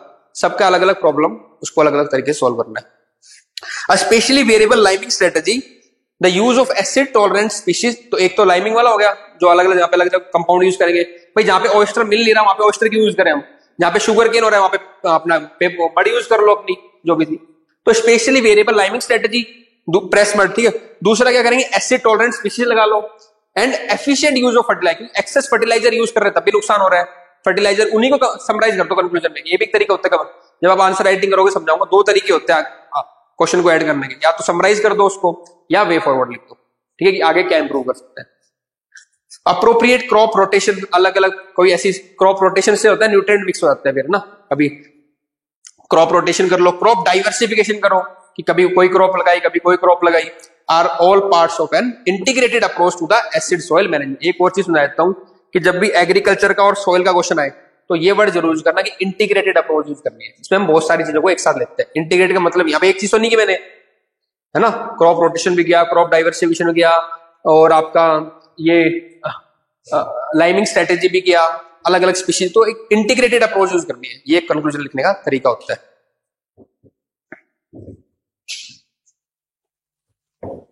नेक्स्ट है सॉइल एल्कलिनिटी, ठीक है। तो सॉइल सैलिनिटी हो गया, अब जहां पे सॉल्ट्स बढ़ जाएंगे तो एल्कलिनिटी हो जाएगा, ठीक है ना। ये the clay soils with the pH कितना है, greater than 8.5। Weak soil structure होता है, लो इनफिल्ट्रेशन कैपेसिटी होती है, are known as alkaline soil. तो पहला एक तो याद रखना पीएच 8.5 से ज्यादा होगा, सॉइल स्ट्रक्चर वीक हो जाएगा और इनफिल्ट्रेशन कैपेसिटी लो हो जाती है एल्कलाइन सॉइल के अंदर। Alkalinization the process by which pH rises due to the accumulation of sodium carbonates। इसमें क्या एक्यूमुलेट होते हैं, सोडियम कार्बोनेट्स। कैल्सिफिकेशन में क्या होता है, कैल्शियम कार्बोनेट्स, ठीक है। एसिडिफिकेशन में आपके हाइड्रोजन आयन कंसंट्रेशन बढ़ जाती है। बस ये इन एरिड, और कहां पे होती है, एरिड और semi arid locations. Dry climate is characterised by scanty rainfall and excessive evaporation, ठीक है, which often accelerates the process of salt deposition. जहां पे मैंने पहले बताया था रेनफॉल कम होती है तो इवेपोरेशन होगा, कैपिलरी एक्शन होगा, ऊपर सारे सॉल्ट क्या होंगे, इकट्ठे हो जाएंगे। Soil can become more alkaline if it is irrigated with hard lime containing water. और कई बार क्या होता है हम जो और इरिगेशन कर देते हैं, ठीक है ना, और सॉइल अगर पानी के अंदर हार्ड लाइम वाटर है तो वो भी क्या होता है, आपकी सॉइल क्या कराता है, एल्कलाइन बना देता है। Solonisation is other name of alkalisation. तो एक सोलोनाइजेशन आ जाए या एल्कलाइजेशन है तो सेम है, ठीक है। Solonisation is the another name of alkalization. Sodic soils are formed as a result of accumulation of sodium ions on the exchange complex of the clay, solent Z, ठीक है। Alkaline soils are difficult to work in the agriculture base. Rain water easily stagnate क्योंकि पर infiltration कम हो जाता है। मान लो ये soil है, इसके ऊपर क्या हो गया, आपका salts accumulate हो गए तो infiltration क्या हो जाता है, कम हो जाता है। तो यहां पे क्या होता है, पानी इकट्ठा हो जाएगा, ये भी दिक्कत है infiltration कम होने से, ठीक है। सॉइल सैलिनाइजेशन, तो rain water easily stagnates on the soil due to low infiltration capacity and cultivation is difficult in the dry periods without copious irrigated water and good drainage. तो इसको फिर क्या करना पड़ता है, ड्रेनेज के थ्रू पानी को निकालना पड़ता है, तब जाके एग्रीकल्चर पॉसिबल हो पाती है। तो ये याद रखना है कि सॉइल सैलिनाइजेशन के कारण होता है, इनफिल्ट्रेशन कम हो जाता है और वाटर क्या होता है, स्टैग्नेट हो जाता है। तो इसकी जब टेक्निक आएगी ठीक करने के लिए तो हम क्या करेंगे, इसका ड्रेनेज सिस्टम बढ़ाएंगे, ड्रेनेज पैटर्न ऐसे करेंगे, पानी को क्या करेंगे, ड्रेन आउट कर देंगे। Agriculture is restricted to the crops that are resistant to the surface water logging and productivity is low. तो उन्हीं क्रॉप्स की एग्रीकल्चर मतलब कल्टीवेशन होती है जो वाटर लो कंडीशन में एग्जिस्ट कर पाएंगी, बाकी तो फिर कर ही नहीं पाएंगी, ठीक है। और प्रोडक्टिविटी भी लो हो जाती है एल्कलिनिटी के कारण। अब रीजंस क्या होते हैं सॉइल एल्कलिनिटी के, in the region where evaporation is greater than precipitation soil rises to the surface through the capillary action। बार बार मैं बता ही रहा हूं आपको, होता क्या है, देखो मैं आपको फिर, जहां पे प्रेसिपिटेशन कम है इवेपोरेशन ज्यादा है तो क्या हो गया, आपके जो मिनरल्स है सॉल्ट्स हैं वो कैपिलरी एक्शन के थ्रू, सॉइल के अंदर भी मॉइस्चर होता है उसके थ्रू क्या होंगे, यहाँ पे एक्यूमुलेट हो जाते हैं, इसको बोल, तो सॉल्ट्स यहाँ पे एक्यूमुलेट होकर इसको बोलेंगे हम एल्कलाइजेशन। ये प्रोसेस बता रहा है बार बार, वही कौन सा एक्शन है, capillary action. Areas of alkaline soil, alkaline soil is found in the, बार बार क्योंकि जा रहे बारिश का एरिड और सेमी एरिड, राजस्थान, गुजरात, और वो हमने कहा देखे थे हिली एरियाज में, हाई रेनफॉल एरियाज में एसिडिक सॉइल। हो रहा है ना क्लियर, चीजें क्लियर होनी चाहिए बस चीजें। एसिडिक सॉइल कहां मिलेंगी? High rainfall, high altitude. ये कहां मिल रही है? Dry area. हालांकि कुछ स्पेशल वेरिएशन आते हैं, पर एक ब्रॉड ब्रॉड तो याद कर लो कम से कम, उतने भी काम चल जाएगा हमारा। How soil acidity is related to the soil fertility.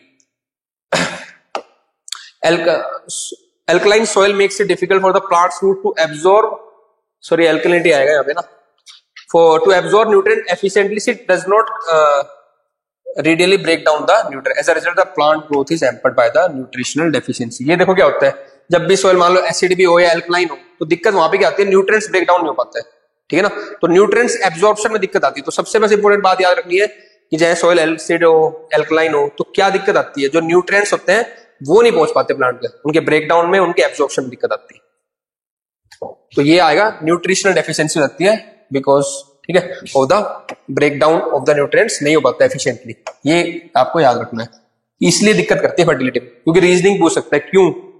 Since the last century with the population बढ़ रही है, तो हम रैम्पेंट यूज ऑफ फर्टिलाइजर कर रहे हैं, जिससे हमारा क्या हो रहा है? सॉइल सैलिनिटी और सॉइल एल्कलिनिटी दोनों बढ़ रही है। वे फॉरवर्ड क्या करना है? ऑर्गेनिक फार्मिंग करनी है, सेंसिटाइज करो फार्मर्स को, भाई हिसाब से डालो फर्टिलाइजर, कुछ ही मत फेंको। थर्ड क्या है? क्रॉप डाइवर्सिफिकेशन, अलग अलग क्रॉप्स लगाओ, ये इसका वे फॉर। उसमें मैंने कंक्लूजन लिखा था, इसमें वे फॉर, दोनों तरीके बता दिया आपको कैसे करना है आंसर बैंड, दोनों तरीके से कर सकते हो।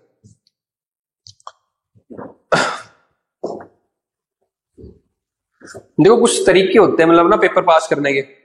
एक तो बेसिक पढ़ लो अपना जो पढ़ना है, उसके बाद मतलब 2-3 हजार मतलब एमसीक्यू लगा लो, मतलब कहने का मतलब है उससे एक प्रैक्टिस हो जाती है, चीज समझ आती है। ऐसे मैं मेंस में कहता हूँ 500,000 क्वेश्चन लिख लो, उन टॉपिक से अगर आप गए होगे, लिखे होगे, तो फिर वो अपने आप स्ट्रक्चर बैठ जाता है दिमाग में। पहला तो पढ़ना है, नो डाउट, उसके तो है ही नहीं। पढ़ने के बाद भी कुछ बच्चे पास नहीं हो पाते ना, वो रीजन ही है। पढ़ने के बेस बनने के बाद फिर एमसीक्यू प्रैक्टिस करो, टेम्परामेंट सेट होगा, कहां पे क्या सेट करना है वो सेट होगा, कुछ एडिशनल नॉलेज मिलेगी। ऐसे ही मेंस के टाइम पे तो नहीं, खैर वो पहले करनी होती है। सही 500,000 क्वेश्चन लिख लो तो 500,000 टॉपिक तैयार हो गए। और मेंस में तो खासकर वो पीवाईक्यू की थीम अगर कवर कर ली तो बहुत इंपॉर्टेंट हेल्प होती है। अगर financial inclusion, inclusive growth, basic चीजें आती है क्वेश्चन पे, अगर वो थीम कवर कर रखी है, उनका इंट्रो, बॉडी, कंक्लूजन रेडी है, उनपे आंसर रेडी है, उनपे केस स्टडी रेडी है, डायग्राम रेडी है, मेंस में अगर क्वेश्चन आता है तो बहुत ईजी होती है चीजें। तो ये बेसिक चीज है, इससे निकलना ही पड़ेगा हम लोगों को उतना प्रोसेस से। सॉइल पोरोसिटी एंड परमेबिलिटी, आज मैं कॉन्सेप्ट करा रहा हूं आपको इतने, एल्कलिनिटी, सैलिनाइजेशन, पोरोसिटी, परमेबिलिटी, पर वो याद हो गए फिर आगे दिक्कत नहीं आएगी कभी, आप इसलिए करवा रहा हूँ। कंसेप्ट तो अब यही है, बोर तो नहीं हो रहे, फायदा तो हो रहा है कुछ, नहीं हो रहा, हो रहा है तो बोर नहीं हो रहे थे, फायदा हो रहा है, दोनों एक साथ पूछ लिया क्वेश्चन मैंने। चलो पता है पोरोसिटी, परमेबिलिटी, बस बेसिक देखें। देखो मैं तो ये समझता हूं ये हो गया अपना सॉइल, तो वाटर होल्डिंग जो कैपेसिटी होती है उसकी तो होती है पोरोसिटी, ठीक है। परमिएबल में क्या होगा? सॉइल क्या हम बोलते हैं परमिएबल है, पानी क्या हो गया? बह गया, बस निकल, बस ये दो डायग्राम याद आते हैं मेरे को। तो परमिएबिलिटी का मतलब पानी लीक कर गया, बह गया, तो जो क्रैक्स होंगे उसमें से पानी सारा निकल जाएगा, that is the permeable. Soil is permeable. Porosity क्या कर रहा है? होल्ड करके रख रहा है, पानी को होल्ड कर रहा है। Water holding capacity is the porosity. Soil again concept समझ में आता है आपको, बात है कि किसमें क्या ज्यादा है, क्वेश्चन इससे आएगा, वो स्टेटमेंट आपको लिख दी है। Soil porosity, the volume of the water which can be held within the soil is called the soil porosity. तो ये जो soil है इसके अंदर कितना पानी वो अपने अंदर स्टोर कर सकती है, वो होगा soil porosity. The water holding capacity of soil refers to their ability to retain the water for the plant use. Obviously जब पानी होगा तो कैसे प्लांट के लिए यूज करेगी वो। It is influenced by the size of the soil particle. ये बात है। अब देखो ये अगर साइज ज्यादा है, बड़ा है, तो क्या होगा? कम वाटर होल्ड होगा। साइज अगर बहुत छोटा है, इसको ऐसे देख लो आप, ये देखो तो पानी यहाँ पे आया, यहाँ पे आया, यहाँ पे आया, यहाँ पे आया, यहाँ पे आया, इसमें क्या होगा? बहुत अगर साइज छोटे छोटे है तो पानी बीच बीच में करके पहुंच जाएगा। तो जहां पे बस ये याद रखो छोटे पार्टिकल साइज होंगे वहां पे पोरोसिटी क्या होगी? ज्यादा होगी। बड़े पार्टिकल साइज होंगे तो पोरोसिटी क्या होगी? कम होगी, याद रखो। Clay particles are the smallest among these the three clay filters of the soil particle. Their small size allow them to pack closely together, creating tiny spaces where the water molecule can adhere. तो clay soil have the highest water holding capacity due to their numerous small pores. Clay soil के अंदर बहुत छोटे छोटे पोर होते हैं, बीच बीच में आ जाते हैं इनके वाटर, तो सबसे ज्यादा वाटर होल्डिंग कैपेसिटी कौन सॉइल की होती है? क्ले सॉइल की। बस ये हो गया पहला। उसके बाद आता है सिल्ट, क्योंकि साइज वैसे कर रहे हैं, clay, silt, sand. Silt particles are larger than clay particles but smaller than the sand particles. They can also hold significant amount of water, although not much as the clay. Clay and silt soils have moderate water holding capacity. Sand particles are the largest of the three. While they have the largest spaces between the particles, they cannot hold water as effectively as clay and silt. तो थोड़ा बहुत ही पानी करते हैं, बाकी बह जाता है उसमें, ठीक है ना। छोटे छोटे होते हैं ना पार्टिकल, तो इनमें कहीं ना कहीं वो रोक लेते हैं पानी को। जैसे पानी ये पार्टिकल होंगे ना, तो रोक लेगा पानी को, छोटे छोटे पार्टिकल। बड़े पार्टिकल होते हैं फिर उसके परमेबिलिटी ज्यादा होती है, तो निकल जाता है particle. So it is said that porosity is found large to be large in the clay soil and with the higher organic content. ये भी आज से देखो, जब ऑर्गेनिक कंटेंट बढ़ता है तब भी पोरोसिटी बढ़ जाती है, क्योंकि ऑर्गेनिक कंटेंट भी क्या करता है? वाटर को होल्ड करता है। ये भी आ, ये क्वेश्चन भी आ सकता है कि ऑर्गेनिक कंटेंट ज्यादा है तो पोरोसिटी बढ़ जाएगी आपकी।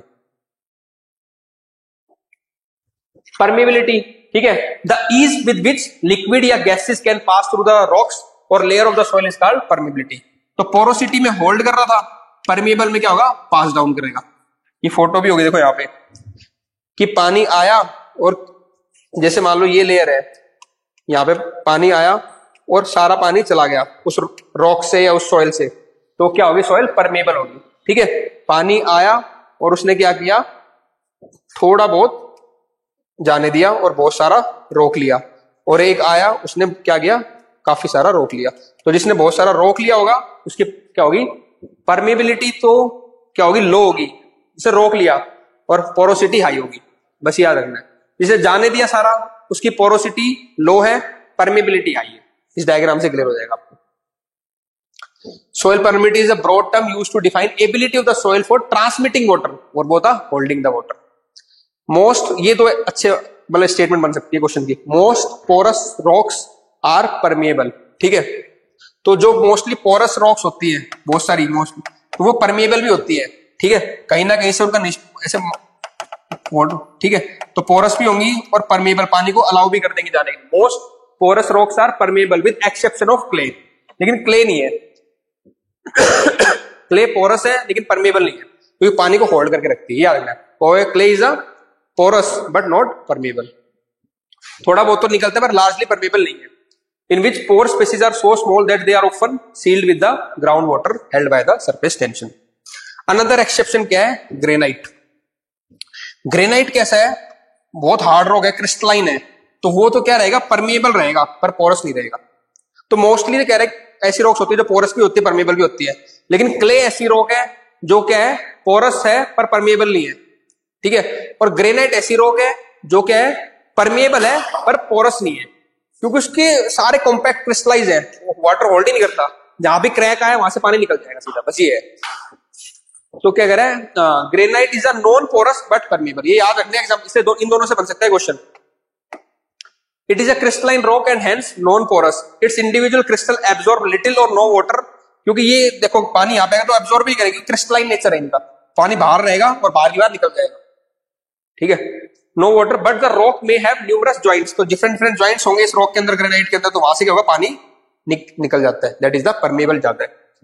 Cracks through the cracks through which the water can pass through the rendering it the permeable. आ रहा है समझ में? आर्यन चलो ठीक है। पीयूष समझ में आ रहा है? सॉरी टॉपिक खत्म हो गया, ठीक है। नेक्स्ट टॉपिक है आपका क्लासिफिकेशन ऑफ द सॉइल। तो कॉन्सेप्ट वाला पार्ट खत्म हो गया। पहला मैंने क्या बताया था आपको?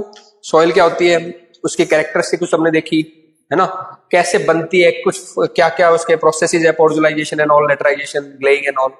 देन हमने 4 कॉन्सेप्ट डिस्कस किए, ठीक है ना। Soil acidification, soil salinisation, soil 2 और लास्ट में कौन से लिए थे? Permeability and porosity. अगला है क्लासिफिकेशन।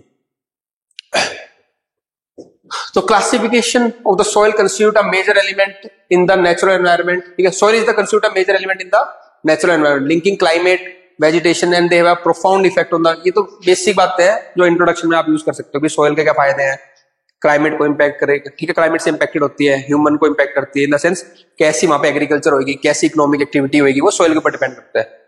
ये इंट्रोडक्शन हमेशा यूज कर सकते हो आप ऐसा, क्योंकि जैसी सॉइल होगी वैसे ही क्या होगी आपकी क्रॉप्स होंगी, है ना। वैसे आपकी माइनिंग एक्टिविटी हो सकती है, क्योंकि कई सॉइल मिनरल्स होती है मिनरल के अंदर, और तो वैसी इकोनॉमिक एक्टिविटी होगी तो उसी के अकॉर्डिंग कल्चर वहां डेवलप होता है। तो सॉइल किससे, इकोनॉमिक एक्टिविटी से और कल्चर से लिंक कर सकते हो उसको। क्लासिफिकेशन जो सॉइल का है वो किसके ऊपर बेस्ड होता है, it is done based on the according to the texture कैसा है उसका, ठीक है, स्ट्रक्चर क्या है, परमिबिलिटी, ठीक है, pH value, humus, geographical location, in different तरीके से हम क्लासिफाई कर सकते हैं, ठीक है। एक जो पहला क्लासिफिकेशन है वो हम देख रहे हैं, इसमें हम 3 तरीके के सॉइल देखेंगे, एक है जोनल, एक है एजोनल और दूसरा है इंट्राजोनल, ठीक है। देखो जोनल क्या होंगी, ऐसी सॉइल होंगी जो बहुत बड़े एरिया में होंगी, एक साथ एक जोन में पर्टिकुलर कवर करेंगे, जोनल, ठीक है। फिर होंगी इंट्राजोनल, मतलब उस जोन के बीच में छोटी छोटी जगह पे होंगी इंट्राजोनल, और ए जोनल बिल्कुल फ्रेश होंगी, उनका कोई जोन नहीं है, कहीं पे भी रैंडम बन गई, ऐसे है, ठीक है। तो जोनल बड़े बड़े एरिया में, उनके बीच में इंट्राजोनल होंगे, कुछ पैचेज होंगे, और ये ए जोनल तो कहीं पे भी रैंडम मिल सकती है आपको, ठीक है। अब देखते हैं अलग अलग सॉइल्स। तो अगर बात करें जोनल, तो इसको भी हमने 2 में डिवाइड कर दिया, पैड, एल, फर। पैड का मतलब सॉइल, एल का मतलब एल्यूमिनियम, फर का मतलब आपका आयरन। तो ये सॉइल जो है आपकी आयरन और एल्यूमिनियम में रिच है, एसिडिक होंगी थोड़ी, ठीक है, और यहाँ पे बारिश ज्यादा होगी नहीं, मैं बेसिक बता रहा हूँ, कुछ थोड़ा बहुत चेंज होता है याद करने का तरीका। तो जोनल सॉइल पे हमने करा पैड एल्फर और पैडो कैल्स। कैल्स से थोड़ा याद होगा, कैल्सिफिकेशन टाइप होगा, कैल्शियम ज्यादा होगा, यानी कि थोड़ा सेलिनाइजेशन ज्यादा होगा, वहां पे होगा थोड़ा एरिड टाइप में होगा, सेमी एरिड टाइप में होगा। तो इनमें थोड़ी बारिश कम होती है, ठीक है, और उनमें थोड़ी बारिश ज्यादा है, पैड एल्फर और पैडो कैल्स। एल्फर के अंदर टुंड्रा, पोर्टजोल, प्रेरी, लेटराइट, देखो लेटराइट में बारिश थी, है ना, इसमें बारिश होती है कंपैरेटिवली, और ये तो थोड़े सूखी है, chernozem, chestnut brown, grey desert, dry soil होगी ना, कंपैरेटिवली ऐसे ही चल रहा है थोड़ा थोड़ा। इसके बाद तो फिर ट्रांजिशन एरिया आता है यहाँ पे, चर्नोजेम से फिर और ड्राई, फिर और ड्राई, फिर और ड्राई, लास्ट में डेजर्ट सेल आ गया।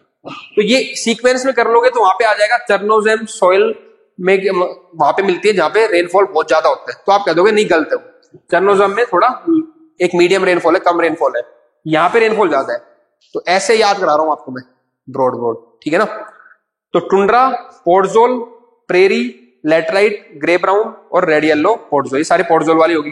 फिर चर्नोजेम, चेस्टनट और ग्रे डेजर्ट आपकी पेडोकैल्स में। इंट्राजोनल में 3 आएंगी, हाइड्रोमोर्फिक जो पानी में होगी हाइड्रो, हेलो जहां पे सेलाइनिटी होगी थोड़ी, हेलो मतलब सेल, ठीक है ना, सॉल्ट, और कैल्सिमोर्फिक जो कैल्शियम रिच होंगी, ठीक है। बाकी लिथोसोल, रेगोसोर, एल्यूमिनियम, इनको और देखते हैं। उठ जाओ उठ जाओ उठ जाओ, जागो बहुत प्यारे, ठीक है बोरिंग है लेकिन पढ़ना तो ही ना, क्या करना, क्या करूं मैं भी बताओ। फिर ठीक है चलो, मेरे को लगा मैं ज्यादा बोर पढ़ा रहा हूँ। खुद नहीं सोई तो फिर कोई दिक्कत नहीं है, चलो। अब देखो ये यूएस का मैप है, एक बेसिक जो है, इसमें क्या दिखाना चाह रही है, अगर ये मैप है तो इसने एक लाइन ड्रॉ कर ली जो क्लासिफिकेशन करते वक्त, ठीक है ना। तो इस तरफ रेनफॉल ज्यादा है, ठीक है, और इस तरफ जैसे जा रहा है कॉन्टिनेंट की तरफ तो रेनफॉल कम हो जाएगी आपकी। तो जब रेनफॉल ज्यादा है तो इधर कौन सी सॉइल मिलेंगी आपको, ज्यादा से कम की तरफ आ रहे हो, इधर ज्यादा से कम, तो इधर कौन सी मिलेंगी, पैड एल फर्स, एक जनरल। फिर धीरे धीरे इधर आके आते आप क्या हो जाएंगे, पेडो कैल्स।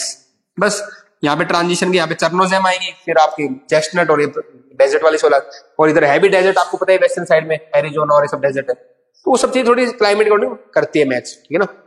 हालांकि कुछ वेरिएशन है जो नेक्स्ट क्लासिफिकेशन आएगा वो चेंज कर देगा उस चीज को, लेकिन एक ब्रॉड आइडिया हो, बस आपको पता हो ना, पेडो एल्फर, पेडो कैल, वो आपसे क्रिटिसिज्म नहीं पूछेगा थ्योरी के ना, एक्सेप्ट से वो ये पूछेगा आपसे कि पेडो एल्फर, पेड कैल्स, ये सॉइल है, इसमें मतलब पानी में मॉइस्चर ज्यादा है कम है, बस ये बेसिक आइडिया। तो इतना आइडिया होना चाहिए बस आपको, जोन इनमें जोनल कौन सी है, ए जोनल कौन सी है, थोड़ा इतना। तो zonal it depends on the continuous climate. तो जोनल मैंने बोला कंटिन्यूअस मिलेंगे आपको, equator to the poles, equator से पोल की तरफ एक जोन हो गया, फिर दूसरा जोन, तो जोन में कंटिन्यूअस मिलते हैं, ठीक है ना। दिस जो they are influenced more by the climate and vegetation, तो ये इन्फ्लुएंस होते हैं क्लाइमेट और वेजिटेशन से then the area rather than the rock type. They are mature as a result stable conditions over the long period soil, for example red soil, black soil, laterite soil, desert soil, ये सारे के आपके example zonal soil के, जो कि mature soil है। एक characteristic हो रहा है zonal soil they are mature. अब देखो पेडल्फर्स जो मैंने बताया था, पढ़ लेना सारा, ठीक ना। और पेडोकैल्स, तो deciduous trees, the trees that lose their leaves each winters need at least, क्योंकि रेनफॉल होगा, मैंने बताया था पेडल्फर तो रेनफॉल, फिर ये लोग अपनी लीव्स करते हैं, फिर यहाँ पे होएगा कि चिलेटिंग एजेंट आएगा, वो सारे बन के एसिडिक बना देंगे सॉइल को, वो सब प्रोसेस है, ठीक है। एल्यूमिनियम, वही नाम आ रहा है जो मैंने आपको स्टोरी बताई ना, सारी मिल जाएगी आपको, ठीक है ना। Pedalfer is a dark fertile type soil that will form on the forested region. तो ये मैंने आपको डायग्राम दिया, फॉरेस्ट से याद आ जाएगा पेडल्फर्स, क्योंकि बारिश हो रही है, फॉरेस्ट भी होंगे, तो वहां पे क्या मिलेगी आपकी पेडल्फर्स। बस ये डायग्राम दिखाने का मतलब रिलेट कर पाओगे पेडल्फर कहां मिलेगी। पेडोकैल्स थोड़े सूखे एरिया मिलेंगे, तो बारिश कम है। ये देखो थोड़ा ड्राई लैंड, ग्रास टाइप, घास घास, तो पेडोकैल्स का मिलेंगे आपके ड्राई रीजन। फोटो से रिलेट कर लोगे आप, ठीक है ना। They are form in the drier temperate areas, यहां बनती है आपकी पेडोकैल्स, ठीक है। जो एग्जैक्ट सारी बातें मिलेंगी आपको, सॉल्यूबल में कैल्शियम कार्बोनेट होगा, है ना इसके अंदर, ठीक है। ये हो गया आपका पेडोकैल्स, नाम याद रखने हैं। अब pedocal is the alkaline type of soil that forms in the grassland, बस ये याद कर लो, ठीक है ना। This soil have the lower amount of organic matter and are less fertile. Organic matter कम होता है इनके अंदर compared to the पेडल्फर्स। ये कौन सी है? पेडोकैल्स। तो कर लोगे ना पेडोकैल्स। प्रेसिपिटेशन क्या है आपका? लेस देन 65 सेंटीमीटर है रेनफॉल आपको, ठीक है ना, रेनफॉल। और उसमें क्या था? 65 से ज्यादा था पेडल्फर में, यहाँ पे कम है। तो ये डिफरेंशिएशन क्लियर है ना। पेडल्फर, पेडोकैल्स। कैल्स में क्या है? ग्रासलैंड में होगी, वो फॉरेस्ट में थी, यहाँ बारिश कम है, बारिश ज्यादा थी, वो थोड़ी एसिडिक है, ये थोड़ी बेसिक है। बस ये 3-4 बातें करनी होती है। चलो भाई, अगेन जो डिफरेंट सॉइल्स है, tundra, taiga, prairie, chernozem, chestnut, desert soil, laterite, ये मैंने आपको सारी बताई थी वहां पे ऊपर थी ना। दोनों मिला के एक साथ कर दी, जोनल का आ गया। जोनल में पेडल्फर भी है, इसमें पेडोकैल्स भी है, ठीक है। तो टुंड्रा का टेम ऑब्वियसली सबसे ऊपर टुंड्रा मिलेंगी, फिर टाइगा मिलेगी, उसके नीचे लैटिट्यूड में कंट्रीज दे रखी है, टेबल से हो जाएगा इनकी कैरेक्टरिस्टिक्स है, ठीक है ना। टाइगा सॉइल में क्या होगी वहां पे? तो वाटर लॉक कंडीशन है, याद रखना है। तो वाटर लॉक कंडीशन में कैसी सॉइल बनती है आपकी? ग्लेइंग, मैंने याद है ना, ग्लेइंग, पिट्टी सॉइल। ऐसे ही रिलेट कर पाओगे आप चीजों को। भाई जहां वाटर लॉक थी, ग्लेइंग हो रही थी ना, प्रोसेस कौन सा होता था? ग्लेइंग हो रहा था वहां पे। जहां पे रेनफॉल ज्यादा है, अल्टरनेट रेनफॉल है, सनलाइट है, लेटराइजेशन। बस जहां पे वॉशिंग ऑफ द मिनरल्स है, लीचिंग है। ऐसे याद हो जाएगी तुझे, ठीक है। फिर chernozem, mid latitude of the both humus, ठीक है। टाइगा हो गया। प्रेरी सॉइल, एक प्रेरी देख लो, एक स्टेपी देख लो, दो रीजन होते हैं, है दोनों ग्रासलैंड ही, आगे भी मैंने बता रखा होगा। लेकिन जो प्रेरी होते हैं उनमें घास थोड़ी बड़ी होती है, थोड़ा प्रेसिपिटेशन ज्यादा होता है। प्रेरीज कहां पे होते हैं? आपके नॉर्थ अमेरिका में। स्टेपीज होते हैं आपके यूरोप में, भैया, ठीक है। प्रेरी में घास बड़ी हो, आगे आएगा भी वैसे तो, ये कुछ बेसिक से पता होनी चाहिए। फिर डेजर्ट सॉइल कहां कहां पे मिलती है, ठीक है। अब इसमें से कुछ चीजें बता रखी है कि डेजर्ट सॉइल को सिरनोजेम भी कहते हैं, सिरोजेम, बस ये याद रखने कुछ term. Desert soil is known as sierozem. Lateritic soil आपको पता है ट्रॉपिकल एरियाज में मिलेगी, सारा मैंने करवा दिया, लीचिंग होएगा, कोई दिक्कत नहीं है। चेस्टनट कैसी होती है आपकी? फॉरेस्ट, ग्रासलैंड, ट्रांजिशन, जहां पे ट्रांजिशन हो रहा है। तो आपने देखा होगा इधर वाले जो पेडल्फर्स थे वो फॉरेस्ट में थे, उधर वाले पेडोकैल्स थे, ठीक है। तो ये पेडोकैल का पार्ट है चेस्टनट, ठीक है ना, लेकिन ट्रांजिशन एरिया में आ रहा है बिल्कुल, ठीक है ना। और ये ऊपर वाले कहां मिलेंगे? आपके फॉरेस्ट एरिया में। और जो प्रेरी होते हैं या टेम्परेट ग्रासलैंड होते हैं उनको क्या बोलते हैं हम? Grain bowl of the world, क्योंकि वीट प्रोडक्शन काफी आई होती है, चाहे स्टेपी हो चाहे प्रेरी हो, ठीक है। तो जो टेम्परेट ग्रासलैंड होते हैं उनको बोलते हैं grain bowl of the world. Chernozem, mid latitude in both humus rich grasslands, क्योंकि कैसी, अब देखो चर्नोजेम हमने क्या किया था? पेडोकैल्स में किया था, तो ग्रासलैंड में हो जाएगी, तो रिलेट हो जाएंगी चीजें। चर्नोजेम किया था, जो देखोगे ना, तो पेडोकैल्स में किया था। ये देखो चर्नोजेम यहां पर, ये ग्रासलैंड की है, ये फॉरेस्ट की है। ये टेबल देखना, ये अगेन वर्ल्ड में एक मैप बना दिया, अलग अलग सॉइल में आपको दिख जाए कहां पे कौन डिस्ट्रीब्यूटेड है। अब दूसरी सॉइल आ गई इंट्रा जोनल। पहले जोन पे देख लिए बड़े बड़े, फॉरेस्ट में कौन सी है, डेजर्ट में कौन सी है, टुंड्रा में कौन सी है, टाइगा में कौन सी है, ट्रॉपिकल में कौन सी है, सब आपको आइडिया बड़ा बड़ा। हालांकि उसमें वेरिएशंस भी होती है। अब पूरे इंडिया में अगर ट्रॉपिकल सब जगह लेटराइट सॉइल थोड़ी है, कहीं वो तो जोनल लेवल हो गया। उसके बाद फिर इंट्रा जोनल भी आएंगी, ए जोनल भी आएंगी, क्योंकि एल्यूविलियम सॉइल भी हमारे यहाँ पे डेल्टा में वो ए जोनल होगी, कुछ इंट्रा जोनल भी है, ठीक है ना। तो डेजर्ट में सारे डेजर्ट सॉइल थोड़ी होंगी, कुछ अलग अलग जगह पे, मतलब उस एरिया में अलग अलग सॉइल भी होती है। तो other are the intrazonal, this soils occur within the द जोनल सॉइल, तो बड़े जोन के अंदर छोटी होती से बोलते हैं intrazonal. It is well developed soil reflecting the influence of some local factor of relief, parent material और age rather than the climate और वेजिटेशन। तो वो जो फैक्ट सॉइल्स डेवलप हो रही थी आपकी, याद रखो factors, zonal soil they are developed because of the climate and vegetation, ये हो रही है because of the local factor rather than the climate. बस मेन बात याद कर ली आपने। For example calcareous soil, soil which develop from the limestone, ठीक है, और ये पिट होगी, अलग अलग सॉइल्स हैं, तो ये लोकल फैक्टर के ऊपर डिपेंड करेगी। पिट सॉइल कहां पे होगी, जहां पे वाटर लॉगिंग कंडीशन हो रही होगी, ग्लेइंग हो रही होगी। अब टर्म्स आपको समझ में आ रही है। इंट्राजोनल सॉइल में 3 याद रखनी है, कैल्सीमोर्फिक, हाइड्रोमोर्फिक, होलोमोर्फिक। मोर्फिक मतलब उसको मोल्फिक हो गया, या फिर आपका ठीक है, तो मोर्फिक मतलब उसको अटैच कर रहा है। एक होता है फिलिक वर्ड है ना, हाइड्रोफिलिक, तो वो दूर भागता है उससे, है ना, पास भागता है। और एक दूसरा क्या होता है, फोबिक, सॉरी हाँ मैं फिलिक हो रहा था, या तो हाइड्रो कैल्सीमोर्फिक हो या फिलिक हो तो वो अटैच करेगा, और एक होता है फोबिक, तो वो दूर भागता है, ठीक है ना। तो ये कैल्सीमोर्फिक है तो मतलब कैल्शियम इसमें होगा। अगर कैल्सीफिलिक भी आता है वर्ड, तो फिलिक मतलब वो उसके मतलब उसमें है वो चीज, फोबिक मतलब उससे दूर भाग रहा है, ठीक है। चलो, तो कहां मिलेगी कैल्सीमोर्फिक सॉइल आपको, सवाना और टेम्परेट फॉरेस्ट लाइक कैंपस। ये ट्रांजिशन जोन है between desert and soil and the lateritic soil. Soil is rich in mineral due to capillary actions, क्योंकि कैल्शियम ऊपर आ गया। Fit for agriculture, it provided adequate water for the irrigation. तो calcimorphic soil में nutrients होते हैं, अगर पानी दे दिया तो अच्छी रिच हो जाएगी कैल्सीमोर्फिक।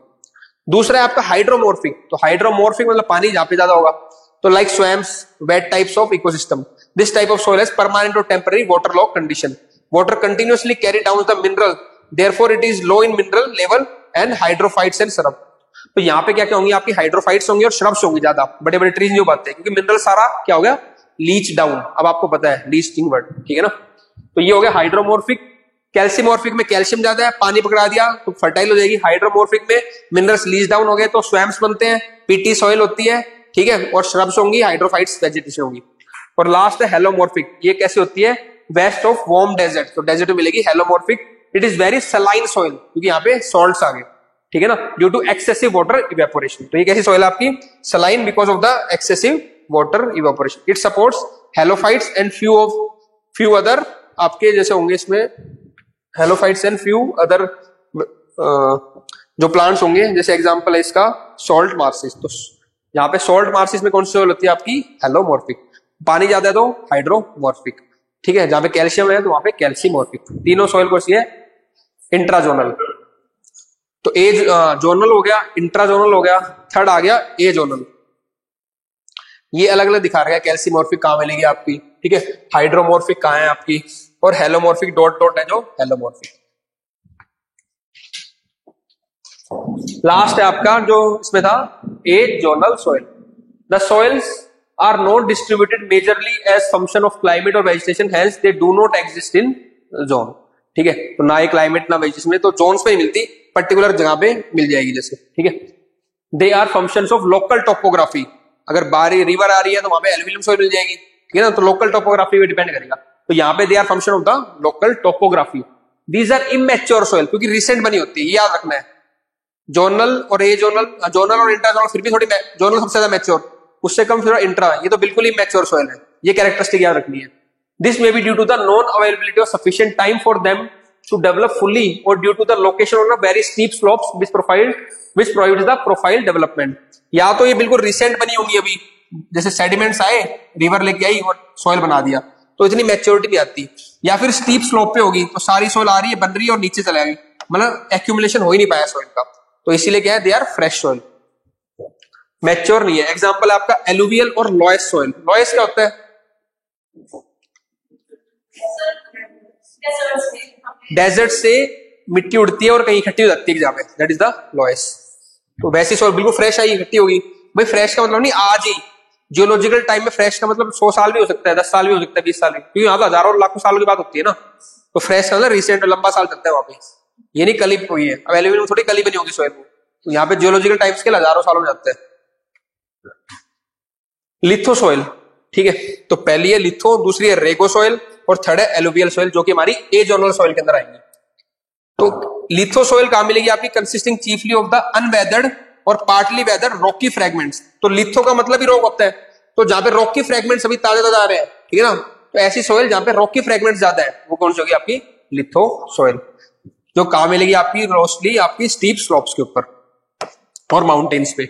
Soil developing on the hard rock there by no horizon no humus and not fit for the agriculture use. अगला है rego soil occur typically on a very young surface such as sand dunes और river flood plains जैसे glacial valley. तो rego soil कहां मिलेगी आपकी, जैसे glacial valley हो गया, सैंड ड्यून्स हो गए, वहां मिलेगी आपकी rego soil. It is newly developed, क्योंकि तीनों न्यूली डेवलप्ड है, ह्यूमस दोनों में नहीं है, ठीक है। थर्ड है आपका एलुवियल सॉइल, तो ये कहां मिलेगी आपकी, पता है जहां पे रिवर बेसिन होगा। This soils are rich in humus because river से जा रही है वहां पे, तो कहीं ना कहीं पेड़ वेड़ होकर ह्यूमस हो जाते हैं यहाँ पे। And high in silt support the natural vegetation, ये याद रखना। आप देखो आपको ए जोनल के अंदर तीनों सॉइल पढ़ी आपने, लिथो सॉइल, रेगो सॉइल और एलुवियल सॉइल। मैच्योर तो तीनों में कोई भी नहीं है, फ्रेश है सारी, ठीक है ना। और दूसरा क्या, ह्यूमस दो के अंदर नहीं है लेकिन एलुवियल सॉइल के अंदर है, ठीक है ना। फिट फॉर एग्रीकल्चर कौन सी है आपकी, एलुवियल सॉइल, ठीक। रेगो सॉइल कहां मिलेगी आपकी, ग्लेशियर में, सैंड ड्यून्स में, यहाँ पे। लिथो सॉइल कहां मिल रही है आपकी, माउंटेन पे, स्टीप स्लोप पे। एलुवियल सॉइल कहां मिल रही है आपकी, रिवर है। बस एक बेसिक आइडिया हो गया।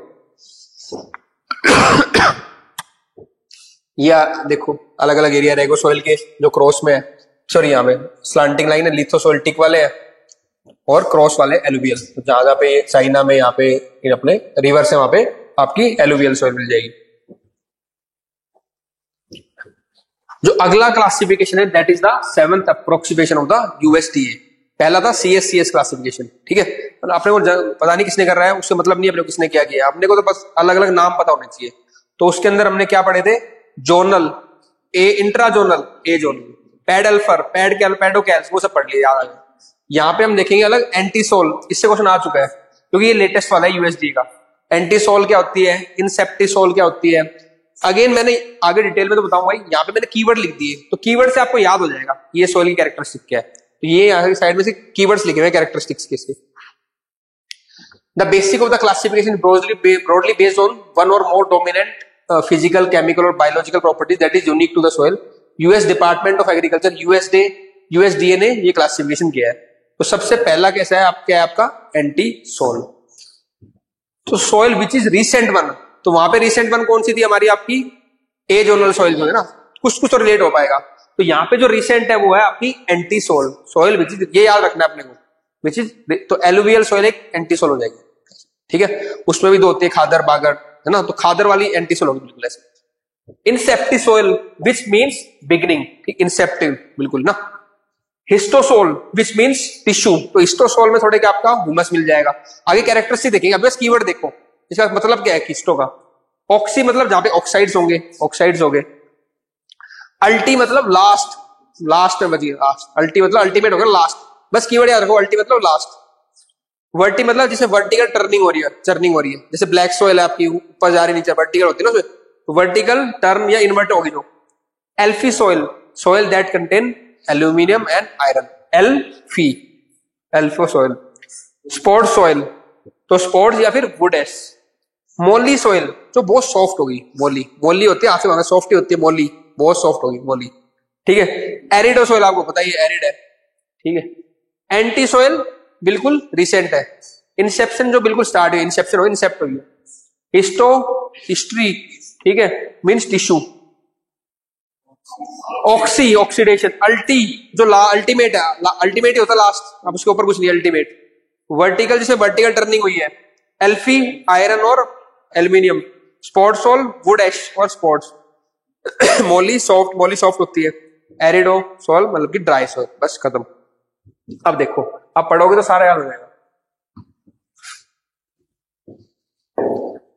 पहले मैंने ये पढ़ा दिया था, फिर मेरे को ये याद कैसे कराऊंगा, तो वो ऊपर वाली टेबल बाद में बनाई, फिर कुछ एक आइडिया लग जाएगा। अल्टी लास्ट ऐसे समझो, इंसेप्शन में बिगिनिंग हुई है, एंटी रिसेंट सॉइल है, तो कीवर्ड याद रखते हैं आपको। ये तो बहुत आसान है बनाना, तो ऊपर वाले में जान निकलती है सिंप्लीफाई करने में, है ना। अब उससे मेन याद होती है आपको, पहले मैं स्ट्रक्चर बनाता हूँ दिमाग में, पढ़ तो लेंगे पर आराम से, इसलिए होते हैं एक बार हम स्ट्रक्चर बना लेते हैं, पढ़ तो बहुत फास्ट लेते हैं चीजों को।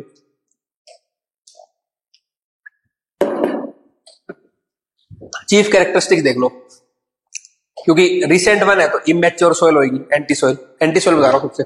Immature soil that lack the vertical development of origin, क्योंकि अभी बस सॉइल आई है, वर्टिकल डेवलपमेंट उसकी हो ही नहीं है। वर्टिकल डेवलपमेंट कब होती है? जब टाइम होता है, एक के बाद एक का लेयर बनती जाती है, तो बिल्कुल नई सॉइल है, एंटी सॉइल, तो इनके ऊपर तो वर्टिकल डेवलपमेंट, यानी कि इनका सॉइल प्रोफाइल क्या है? पुअर या वीक है, सॉइल ओरिजिन डेवलपमेंट हुआ ही नहीं, न्यू सॉइल दिया जाएगा। These soils are often associated with the recently deposited sediments from the wind, यानी कि लोएस हो गया आपका, ठीक है, वाटर एलुवियल सॉइल हो गया, या फिर और आइस इरोजन। तो आइस के अंदर मैंने रेगोसोल बताया था, आपको याद है? रेगोसोल कराया था ना वहां पे इंट्राजोनल के, इसके अंदर ए जोनल के अंदर रेगोसोइल, ठीक है। लिथोसोइल क्या था? माउंटेन के वहां पे, और थर्ड क्या था? Alluvial soil.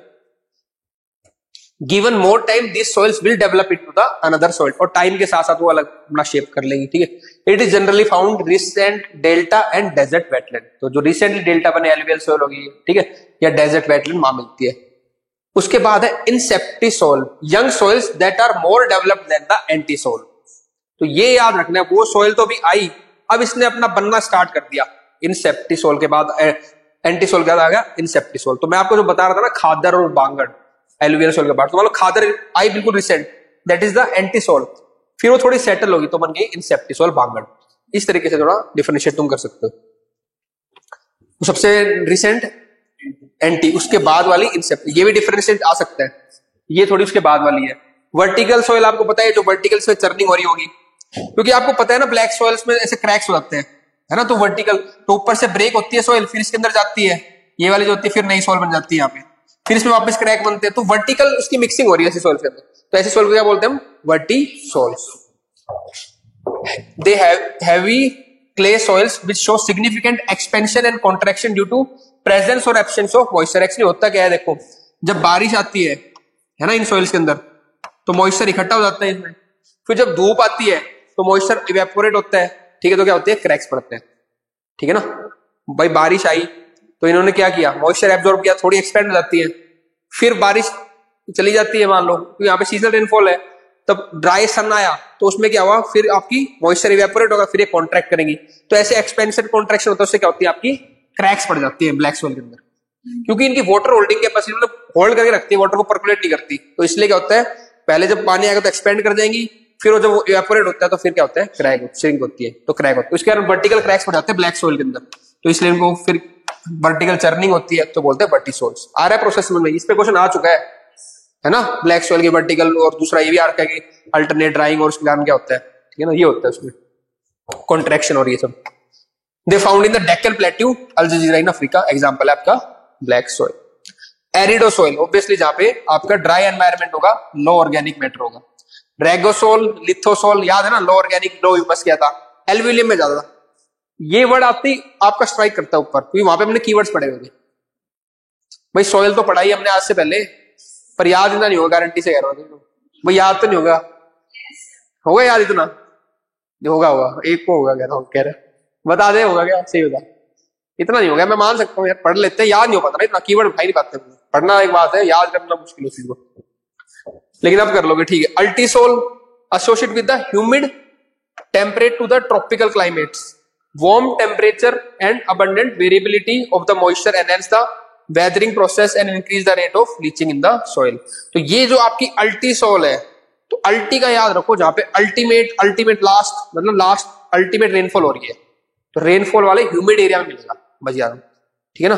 तो अल्टीसोल आपकी कहां मिलेगी? आपकी ट्रॉपिकल क्लाइमेट्स, ट्रॉपिकल हो गया, इक्वेटोरियल, वहां पे क्या होती है? अल्टीमेट लेवल की रेनफॉल होती है ये, तो अल्टी को याद रख लो, रेनफॉल ह्यूमिड एरिया से, क्योंकि एरिडो तो आपको याद रहेगा ड्राई एरिया से, अल्टी थोड़ा कंफ्यूज हो सकता है, तो अल्टी मतलब अल्टीमेट लेवल में क्या करा रहा हूं? बारिश करवा रहा हूं, ठीक है, तो अल्टी में बारिश, ह्यूमिड रीजन याद रखना है, तो अब सारा समझ में आएगा। बारिश होगी तो कंपाउंड्स लीच डाउन हो जाएंगे, तो वहां पे लीचिंग भी ज्यादा होगी, ये आपको पता ही है सारा।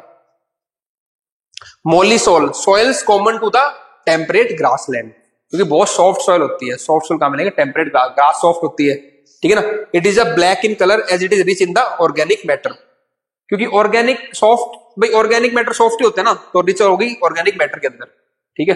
Called as the bread basket of the world, क्योंकि वहां पे ग्रासलैंड्स में ही है, तो वो ग्रेन बाउल बोला था वर्ल्ड का, तो ब्रेड बास्केट, मतलब उस तरह की टर्म सारी है। तो अब तुम्हें एक बात और पता चल गई, जो आपके ग्रासलैंड है वहां पे कौन सॉइल है? मोली सॉइल, जो कि सॉफ्ट है, जिसके अंदर ह्यूमस और ऑर्गेनिक मैटर ज्यादा है, क्योंकि सॉफ्ट होगा तो ऑर्गेनिक मैटर ज्यादा, ऐसे रिलेशन बनाना है। स्पोडोसोल एसिड सॉइल है पहली बात तो, कैरेक्टराइज्ड बाय सब surface accumulation of humus that is complex with aluminium and iron, they found in the tundra region. ये वर्ड मैं वहां पे बताना चाह रहा था उस टाइम आपको, यहाँ पे जो कीवर्ड आना था ना वो यहाँ पे ये आना था स्पोडोसोल का टुंड्रा, बस ठंडे एरिया में है आपकी स्पोडोसोल। अब वहां पे आप कर ही लोगे, ठंडे एरिया में एसिडिक होती है सॉइल, वो रिलेशन फिर बन जाएगा ऊपर से, ठीक है। तो स्पोडोसोल में क्या याद रखना है आपको, टुंड्रा, टुंड्रा ठंडे क्लाइमेट में मिलेगी स्पोडोसोल। बारिश वाले में क्या मिल रही है, अल्टीमेट अल्टीसोल। ग्रासलैंड में क्या मिल रही है, मोलिसोल, सॉफ्ट, वेरी गुड। एरिड में एरिडोसोल, ठीक है। फ्रेश बिल्कुल एकदम एंटी, उसके बाद वाली इंसेप्टी, ठीक है। Histosol which means tissue, organic matter ज्यादा। ऑक्सी जहां पे ऑक्साइड्स होंगे, अल्टी जहां पे अल्टीमेट रेनफॉल है, ट्रॉपिकल या फिर इक्वेटोरियल रीजन में। वर्टिकल जहां पे वर्टिकल चर्निंग हो रही है, ब्लैक सॉइल। एल्फी जहां पे लेटराइट सॉइल, एल्फी सॉइल होगी, लेटराइट होगी। जहां पे आयरन आयरन तो किसमें होता है वो, लेटराइटिक सॉइल में, बताया था ना, जहां पे लेटराइजेशन होता है, ऊपर आयरन और एल्यूमिनियम जाते हैं। स्पोडो ठंडा tundra, molli grassland, temperate grassland, soft soil, grain bowl of the world. Arido ठंडे एरिया, गर्म एरिया, सॉरी ड्राई एरिया में, चलो याद होगी। हिस्टो अच्छा एक मिनट, ये बच गए थे ना, यहां तक आ गए थे, स्पोडो आ गए थे अपन, अब ये भी हो जाएंगे। Alfi form in the semi arid और humid areas, typically found under the hardwood forest cover. Oxi जहां पे वेदर्ड सॉइल है, ट्रॉपिकल और सब ट्रॉपिकल रीजन में। The word oxi comes from the oxide in reference to the dominance of oxide mineral, तो जिसमें oxide mineral ज्यादा होंगे, जैसे कि बॉक्साइड, ठीक है, क्योंकि एल्यूमिनियम ऑक्साइड होता है ना बॉक्साइड, ठीक है ना।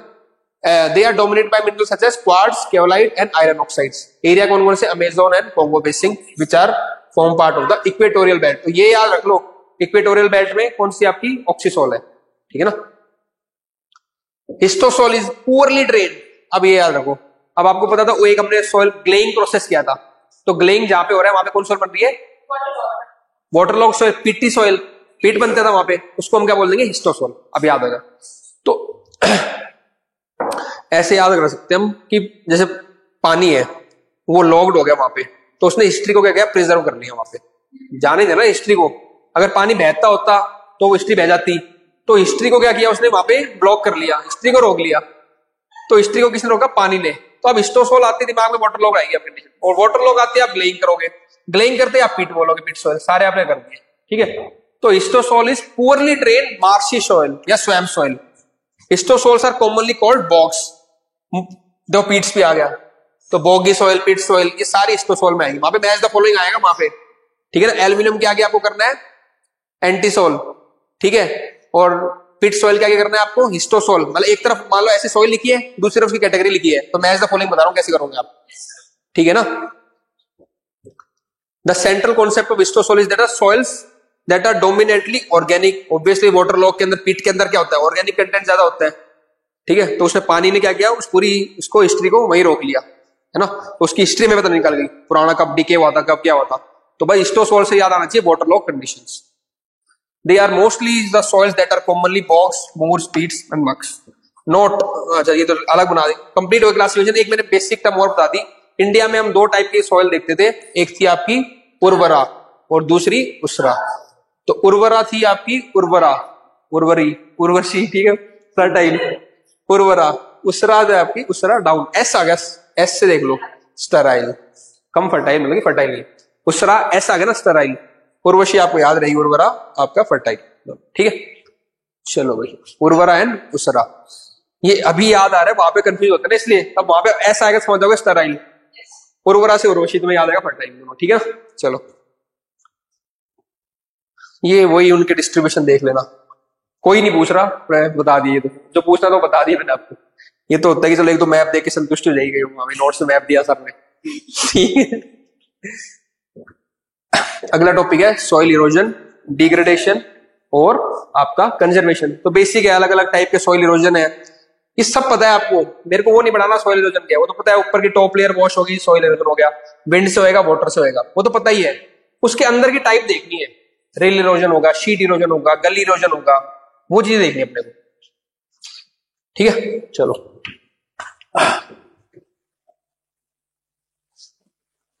Land degradation and soil erosion are the result of rapid rise. ये तो मैं थोड़ी पढ़ लेना है, तो ह्यूमन पॉपुलेशन बढ़ रही है, डिग्रेडेशन हो रहा है, वो बस डेटा वेटा दे दिया और मैं ये भी लिख दिया कि एफएओ ने कहा है, मैंने नहीं कहा, ठीक है ना। तुम्हें भी चीज देखनी। According to FAO 33% of the earth soils are already degraded and over 90% could become degraded by 2050। तो ऐसा डेटा आप यूज करो अपने इंट्रोडक्शन में। लैंड डिग्रेडेशन का, सॉइल डिग्रेडेशन का क्वेश्चन आया उसके अंदर, ठीक है ना। तो ये इंट्रोडक्शन दे दिया।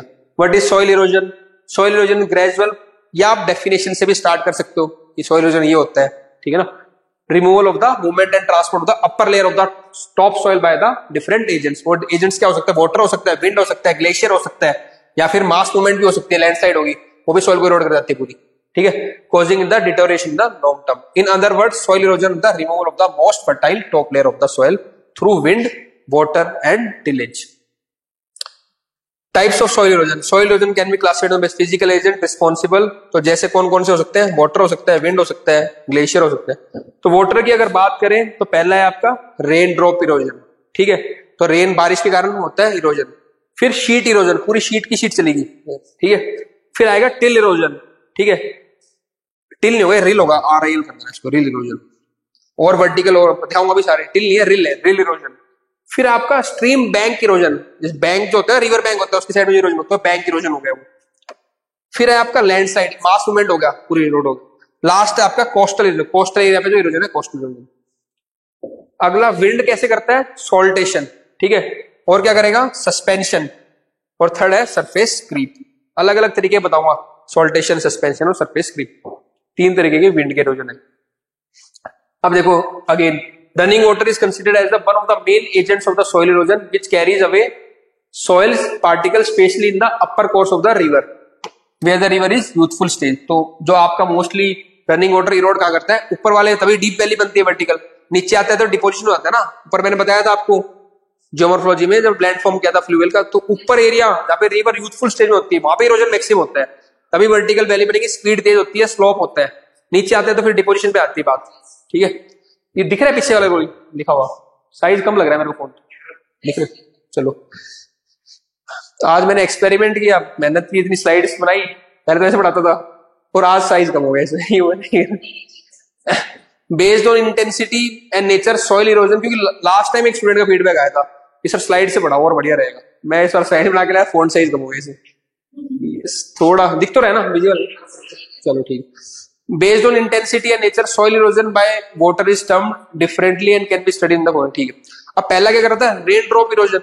बस देखना है भाई, रेन के कारण टप टप हुआ बारिश, बस कोई नहीं, ठीक है। अब इसमें ये बताना चाह रहा है कि प्रेजेंस ऑफ अगर वेजिटेशन रहती है तो डायरेक्टली रेन ड्रॉप इस पे स्ट्राइक नहीं करेंगी, तो क्या होगा? पहले वेजिटेशन पे करेंगी, फिर वो एब्जॉर्ब हो जाएगी, तो क्या होता है? उससे रेन ड्रॉप क्या होता है? इरोजन कम हो जाएगा।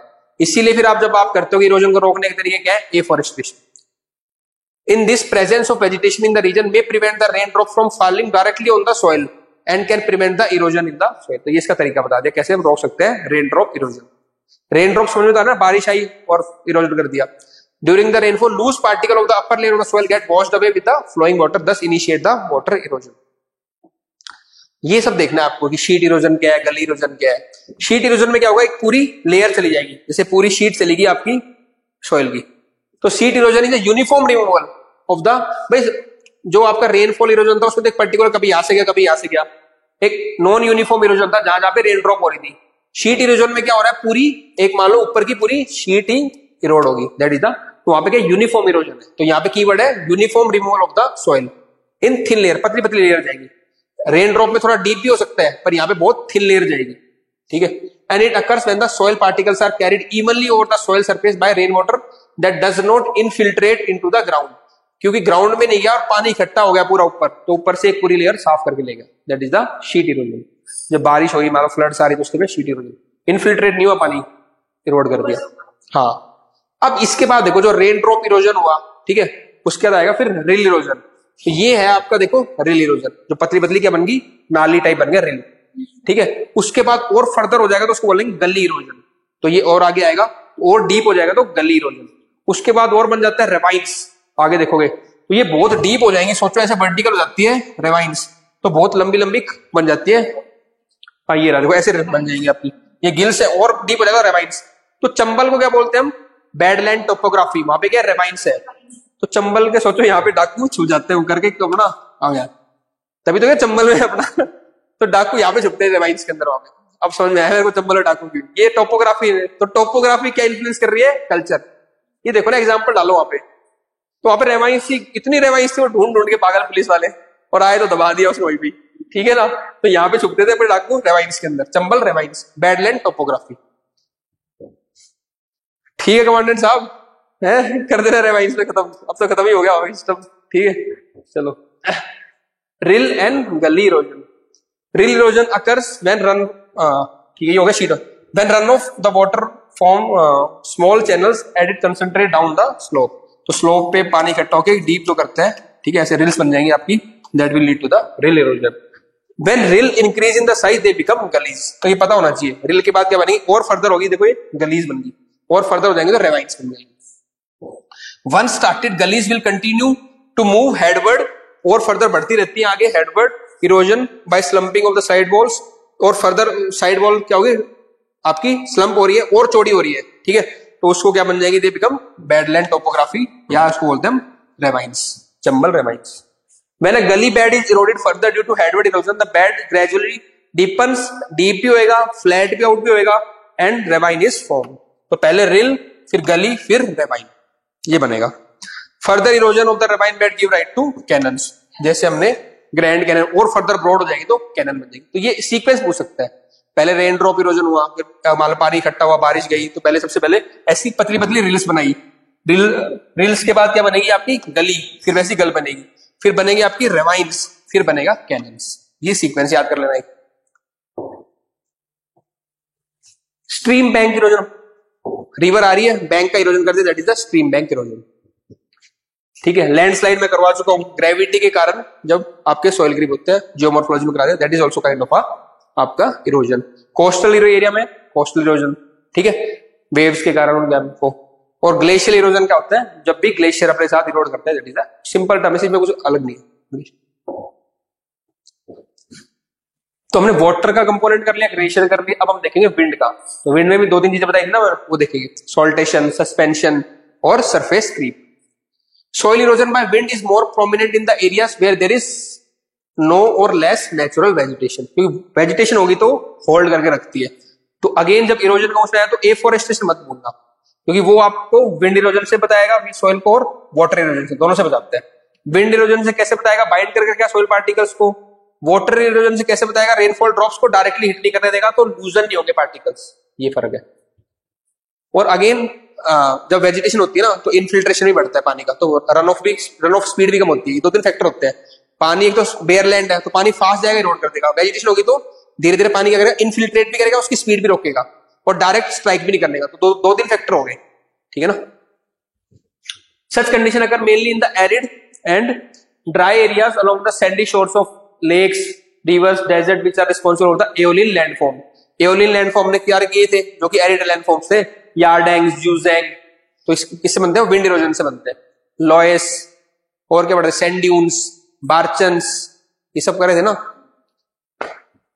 एग्जाम्पल कहां बनेगी विंड इरोजन का, होगी पूरी sand dune in Jaisalmer Rajasthan. Wind erosion is primary reason for the desertification in the present time. क्योंकि डेजर्टिफिकेशन क्या होता है भाई, डेजर्टिफिकेशन मतलब ये नहीं डेजर्ट बन गया, डेजर्टिफिकेशन है कि जो सोइल की बायोलॉजिकल प्रोडक्टिविटी है वो कम हो जाती है, तो इरोजन हो जाएगा, इनफर्टाइल हो जाएगी, तो डेजर्टिफिकेशन होगा ना। तो विंड इरोजन, तो डेजर्टिफिकेशन क्वेश्चन आएगा तब भी आप डालोगे wind erosion is the major factor in the desertification. The loose soil particles are blown and transported by the wind by the following three ways। पहला है सॉल्टेशन। तो सॉल्टेशन में क्या, पानी विंड आई, इकट्ठा किया, थोड़ा बाउंसिस, फिर थोड़ा यहाँ पे आगे जाके, तो बाउंसिस की तरह, रेगुलर नहीं, ठीक है। तो blown by wind in series of short bounces, जो पार्टिकल है जो सीरीज ऑफ शॉर्ट बाउंसिस में जा रहे हैं। सस्पेंशन में क्या है, transport over a long distance in the form of suspended particle. Air आई, विंड आई, मतलब पार्टिकल सस्पेंड है आगे लेके, ठीक है, उनको डाके। सरफेस क्रीप मतलब transported at the ground level by high विरोध, इतनी तेज है कि ग्राउंड पे ही पूरा आपका क्रीप कर रहे हैं, बस टर्म्स है, ठीक है। Note, wind erosion is the significance in the arid and semi arid region. Water erosion कहां पे होगा, जहां पे हैवी रेनफॉल होगा। अदर फैक्टर्स क्या होंगे सॉइल इरोजन के? टोपोग्राफी, स्टीप स्लोप पे क्या होगी? ज्यादा होगा इरोजन, ठीक है। ड्रॉट, जहां पे ड्राइनेस होगी, मॉइस्चर नहीं होगा तो लूज होगी सॉइल, इरोजन ज्यादा हो जाएगा। ये अदर फैक्टर्स भी इंपॉर्टेंट है। अब एंथ्रोपोजेनिक, डिफोरेस्टेशन काट देंगे, माइनिंग एक्टिविटी हो जाएंगी, economic activity, development activity, infrastructure सब लगाते हैं, ये सब भी किसके रीजन है? आपके सॉइल इरोजन के।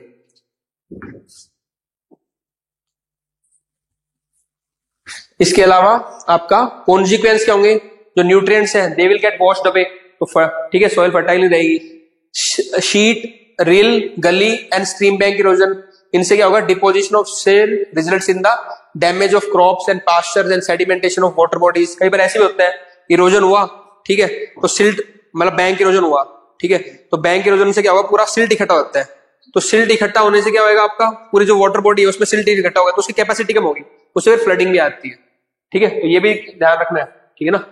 और अगेन अगर इरोजन ज्यादा हो रहा है तो डैम वैम बनाए तो उनकी भी सिल्ट बढ़ जाता है उनके अंदर भी, तो डैम्स के अंदर भी कह रहा है सिल्ट बढ़ गया। सोचो ना, ऊपर यहाँ पे डैम बना हुआ है और ऊपर से रिवर इरोड करके बहुत सारी सिल्ट आ रही है, तो यहाँ तो पूरा भरी जाएगा, ओवरफ्लो कर जाएगा, यहाँ पे सिल्टिंग बहुत ज्यादा होगा डैम की, तो सिल्टेशन बहुत ज्यादा बढ़ जाता है इरोजन के कारण।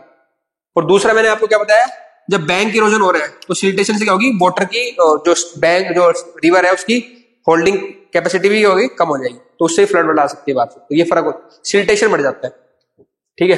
थर्ड है लैंडस्लाइड हो जाती है, ठीक है, सॉरी, जब लैंडस्लाइड होगा तो उससे क्या होगा? आपका landslide inhibits the farm production, कम हो जाएगी उससे, और वहां पे एक डिजास्टर हो जाएगा। और कोस्टल इरोजन में क्या होगा आपका? It will lead to the damage to the ports and other thing, ठीक है। बायोडाइवर्सिटी पे इंपैक्ट पड़ेगा, क्योंकि अगर सॉइल नहीं होगी तो फ्लोरा फाउना पे इंपैक्ट पड़ता है। लास्ट है फ्लडिंग, फ्लडिंग मैंने बता दिया, embankment and coastal erosion often leads to the flooding. तो ये रिलेशन याद रखना जरूरी है कि इरोजन से क्या होता है? फ्लडिंग भी होती है, इसलिए समझाया था वो। अब मेजर्स क्या है? सबसे पहले क्या था? एफोरेस्टेशन या फिर डिफोरेस्टेशन को चेक करो और एफोरेस्टेशन को प्रमोट करो। कंपनसेटरी एफोरेस्टेशन करो, दोनों हो गए, डिफोरेस्टेशन एफोरेस्टेशन। वाटर शेड, ये इंपॉर्टेंट है, ये अलग से मैं डील करूंगा इसको भी, है ना। तो वाटर शेड, क्योंकि उस पर एक अलग से क्वेश्चन आ सकता है, क्या क्या एक्टिविटी आप करते हो वाटर शेड मैनेजमेंट के अंदर, ठीक है ना। तो वाटर शेड मैनेजमेंट क्या है? It refers to the efficient management and conservation of surface and the ground water resources. तो वाटर आ गया ना वर्ड, तो यहाँ पे वाटर को मैनेज करना है, मुझे याद रखना है, सरफेस वाटर को भी और ग्राउंड वाटर को भी। वाटर शेड से प्री में भी आ चुका है, मेन से क्वेश्चन आ चुका है, इसको थोड़ा डीप करेंगे भाई। ये सब तो पढ़ाने का फायदा नहीं ना, एफोरेस्टेशन, डिफोरेस्टेशन, ये तो आपको पता ही है, इस पे काम करते हैं जो अपनी मेन बात, ठीक है। It involves prevention of run of and storage of. अब इस पे सोचो, आपको वाटर को कंजर्व करना है, तो पहला काम क्या करो? वाटर कंजर्व, जो रन ऑफ पानी बह रहा है उसको रोक लो, तो प्रिवेंशन ऑफ रन ऑफ, और जो आया है पानी उसको स्टोर करो और रिचार्ज करो ग्राउंड वाटर को through various methods like percolation tank, recharge wells. तो जो पानी रन ऑफ बह रहा है उसको क्या करना है? रोकना है, स्टोर करना है और परकोलेट करवाना है। अब उसके लिए आप दो तीन काम कर सकते हो, लैंड को लेवल कर दो ताकि फ्लो में आए, ठीक है, चेक डैम्स बना दो ताकि स्टोर हो जाए, वेजिटेशन लगा दो, इन्फिल्ट्रेशन बढ़ जाए। आपको प्रिंसिपल पता चल गया, उसकी एक्टिविटी तो आप कर ही लोगे डिफाइन। तो ये चीज है, एक्टिविटी के बारे में आया था question. Hariyali is a watershed development project sponsored by the central government which aims at enabling the rural population to conserve water for drinking. क्योंकि इसमें क्या है ना, वाटर कंजर्वेशन कर रहे हैं, तो ड्रिंकिंग में भी यूज करेगा, इरिगेशन में भी, फिशरी में भी एंड एफोरेस्टेशन में भी। अब सोचो ये हरियाली वर्ड आप कितनी जगह यूज कर सकते हो। अगर वाटर स्ट्रेस का क्वेश्चन आ रहा है, इरिगेशन का आ रहा है, रूरल डेवलपमेंट का आ रहा है, तो सीधा लिखो हरियाणा, सॉरी सेंट्रल गवर्नमेंट क्या करिए, हरियाली प्रोजेक्ट लेके आई है, जिससे वाटर शेड डेवलपमेंट होगी, जिससे इरिगेशन पानी बढ़ेगा, लोग वो सारी बातें कर देना उसको। तो ऐसे एक चीज को आप मल्टीपल जगह यूज कर सकते हो, ये याद रखना है। This project is being execute by the gram panchayat, जिससे क्या हो रहा है, आपका डिसेंट्रलाइज गवर्नमेंट प्रमोट हो रही है। वहां भी यूज कर लो हरियाली प्रोजेक्ट, अगर decentralise with the participation of people, decentralise approach. इसलिए मैं ऐसे एग्जांपल डालता हूं चीजें, वो तुम्हें एक फोल्डर हो गया अब काम ये नोट्स में, इसको मल्टीपल जगह यूज करना है अपने को। This is also involves the planting of trees to reduce the mass movement risk. तो मैंने ये भी कहा था इसमें एफोरेस्टेशन भी करेंगे तो प्लांटिंग ऑफ ट्रीज होगा, तो उससे क्या होगा, मास मूवमेंट की रिस्क कम हो जाएगी, लैंडस्लाइड भी कम हो जाएगी उससे। अब देखो ऐसे मैं भी कहता ना कि अब हम करेंगे तो लोकेशन की बात जरूर करेंगे। तो वाटरशेड मैनेजमेंट आप पढ़ लेते हैं, मैं आपको अलग अलग जगह बताऊंगी, अलग अलग जगह पे इंडिया में कहां पे एक्टिविटी हुई है वाटरशेड में, ये इंपॉर्टेंट बात है, ठीक है। तो पहले तो देखते हैं वाटरशेड मैनेजमेंट एक्टिविटीज क्या है, द बेस्ट फॉर, ये सब तो कर लोगे। ये देखो पहला क्या था, कंटूर बंडिंग, ठीक है, जो कंटूर बंडिंग होती है ना, इसे रोक के बंद कर दो, ठीक है। चेक डैम्स बना दो, गली कंट्रोल स्ट्रक्चर बना दो, लैंड लेवलिंग ताकि, ठीक है, बेंच टेरेसिंग, ठीक है, farm ponds, percolation ponds, waterways, diversion drains, afforest, ये सारी एक्टिविटी हम करते हैं। इंपॉर्टेंट बात यह है कि कहां पे हम कौन कौन सी प्रैक्टिस यूज करते हैं वाटरशेड मैनेजमेंट की। तो सुखो माजरी हरियाणा के अंदर, अलग अलग जगह के एग्जाम्पल दो, मेंस में तब हेल्प होगी। यहाँ पे मैच द फॉलोइंग भी आ सकते हैं प्री में, मेंस में ऐसा मैप बनाओ और बताओ सर, एक नहीं कह रहा मैं 10 बताऊंगा आपको। अलवर में यूज होती है राजस्थान के अंदर, रालेगांव सिद्धि सबको पता ही है महाराष्ट्र के अंदर, अन्ना हजारे। तो रालेगांव सिद्धि आपका है आपका वाटरशेड मैनेजमेंट है महाराष्ट्र में। गुजरात में आपका राजसमंद दिल्लिया, ठीक है, और रहर रीजन है आपका गैंजेटिक डेल्टा में, और लास्ट में आपका सलियार वाटरशेड इन कोयम्बटूर। तो अलग अलग देश के पार्ट में आपने बता दिया कहां पे कौन कौन से वाटरशेड प्रोजेक्ट चल रहे हैं। वाटरशेड आते ही प्रोजेक्ट आपके दिमाग में बात आएगी, वाटर को क्या करना है, कंजर्व करना है। कंजर्व सरफेस वाटर को करना है, ग्राउंड वाटर को भी करना है। सरफेस वाटर को क्या करना है, उसका रन ऑफ रोकना है, स्टोर करना है, इन्फिल्ट्रेट कराना है। उसके लिए एक्टिविटीज आप क्या क्या करोगे, आप चेक डैम बनाओगे, आप लेवलिंग ऑफ लैंड करोगे, आप एफोरेस्टेशन करोगे, आप ठीक है ना, ये बनाओगे, आप परकोलेशन पॉन्ड्स बनाओगे, ठीक है, सब चीजें हो जाएगी। इंडिया में कहां पे है, सुखो माजरी दिखाओगे, अलवर बताओगे, गुजरात का दिखाओगे, रालेगांव सिद्धि बताओगे, 4-5 एग्जांपल लिख दिया, बहुत है, हो गया वाटरशेड मैनेजमेंट इस तरीके से। फिर बाकी और टेक्नोलॉजिकल मेजर्स देख सकते हैं, ये सारे किसके मेजर हैं, सॉइल कंजर्वेशन के, ठीक है। जीआईएस मैपिंग कर लो, कहां पे लैंडस्लाइड प्रोन एरिया उनको पहले बचा लो, ठीक है। रिस्क असेसमेंट कर लो before infrastructure development in the key aspects of the, ठीक है, developing in the present time specially in the region. Other measures contour bunding, mulching, organic matter होगा तो सॉइल को बाइंड करके रखेगा ना, मल्चिंग हो गया, इंटरक्रॉपिंग, शेल्टर बेल्ट्स, ये सब किसमें हेल्प करेंगे आपको, सॉइल इरोजन को कंट्रोल कर। और लास्ट में लिख दो आपका कंक्लूजन कि सस्टेनेबल डेवलपमेंट, ह्यूमन डेवलपमेंट सबके लिए कौन सा रिक्वायर्ड है आपका, सॉइल इरोजन। एसडीजी कौन सा यूज करोगे, नतीश बताएगा सबको, सॉइल इरोजन में कौन सा एसडीजी यूज करोगे आप, ये सारे बताएंगे एक बारी में तेरे मना करते ही। फिर आर्यन भी बताएगा, तू भी नहीं आया लास्ट क्लास में, बताओ एसडीजी कौन सा है, और आप भी बता दो एसडीजी कौन सा है जो नहीं आ रहे रेगुलर। अब बाकी बता दो कौन सा करोगे, सबने बताया देख ले, तुम तीनों को छोड़ के, मतलब एक क्लास मिस करने का बता रहा हूँ तुम्हें। चलो, और 1 to 17 सारे बता देंगे, भी दिक्कत है तेरे साथ सारे बताएंगे तो डाउन मत हो, ठीक है, कोई बात नहीं, याद कर लियो घर जाके, जो सारे बताएंगे सारे एक साथ तरह सुन ले, याद हो रखे। और मेडिटेरियन के अराउंड 21 कंट्री बता देंगे सोच, तो मेरे को 21 की 21 कंट्री, तो कर उसको क्लासिक हो गए है ना ये। चलो, लैंड डिग्रेडेशन सर पढ़ाए जा रहे हो, लास्ट टॉपिक है, कर लो खत्म यार। अरे नहीं बस नहीं कुछ नहीं यार, पता क्या, ये खत्म करते हैं फटाफट, कल मैं बायोम्स करना जा रहा हूँ, अलग टॉपिक है ना बायोम्स, तो उसको लेंगे। कितनी स्लाइड बच गई, 5-6 तो बची है, कर लो। और लैंड डिग्रेडेशन बेसिक बताऊंगा, नया नहीं कुछ। लैंड डिग्रेडेशन क्या हो रहा है, बस लैंड डिग्रेड होगा, एक डेफिनेशन देख लेना, ओसीडी ने क्या कहा है, जैसे ऊपर एफएओ ने किया था, यहाँ पे क्या करना है, ओईसीडी की डेफिनेशन देख लेंगे, ठीक है। Land degradation is one of the most urgent environmental issue that the world is facing in the present times in the entire world, basically इतना पीपल लोग अफेक्टेड है, ये सब है। ओईसीडी क्या कहती है, ठीक है ना, ओईसीडी डेफिनेशन है आपका, land degradation is the reduction और the loss of the biological और economic productivity of the complexity of, किसके कारण, complexity of rain fed cropland, irrigated cropland और रेंज और पास्चरल इन एरियाज में बायोलॉजिकल और इकोनॉमिक प्रोडक्टिविटी कम हो रही है, उसको बोलते हैं लैंड डिग्रेडेशन, ठीक है। रीजंस क्या है आपके सॉइल डिग्रेडेशन के, excessive use of chemical fertiliser, ये सब आपने पढ़े, acidification, salinisation, deforestation, dumping of industrial effluents, mining, ये सब चीजें, ठीक है। कोई है, अब कुछ केस स्टडी देख लेते हैं, ठीक है, क्योंकि ये चीजें जरूरी है, ये हम तो बस पढ़ते हैं, एग्जाम में लिख के आओगे यहाँ पे ये चीज हो रही है, यहाँ पे ये चीज हो रही है। अगेन ज्योग्राफी क्या है, स्पेशल साइड। पंजाब में देखो क्या हो रहा है, land degradation Punjab is the major issue as according to the reports, about 39% of the state soil is completely degraded and 50% of the soil is rapidly low in the nitrogen and 25% is low in the phosphorus, ठीक है। Major cause क्या land degradation के, over irrigation हो रहा है यहाँ पे, is the major factor contributing to land degradation is Punjab. Over irrigation leads to the floods and inundation which raise the salt content in the soil that reduce the fertility of the soil. तो main यहाँ पे reason क्या है आपका, और irrigation. Thus the soil is severely degraded by the improper irrigation program. देखो पंजाब में क्यों हो रहा है ओवर इरिगेशन, बिकॉज ये हरियाणा में भी क्यों, पैडी कल्टीवेशन। और रीजन क्या है, बिकॉज स्टार्टिंग में क्या कर रखा था, इलेक्ट्रिसिटी फ्री, ठीक है, कौन सा एक्ट था, मैं वो एक्ट पूछना चाह रहा था, कौन से एक्ट के अंदर इरिगेशन ग्राउंड वाटर फ्री कर दिया था, ग्राउंड वाटर का यूज उन्होंने फ्री कर दिया था, कौन से एक्ट था, ये है क्वेश्चन, मेन बात है ना, है ना ना मजे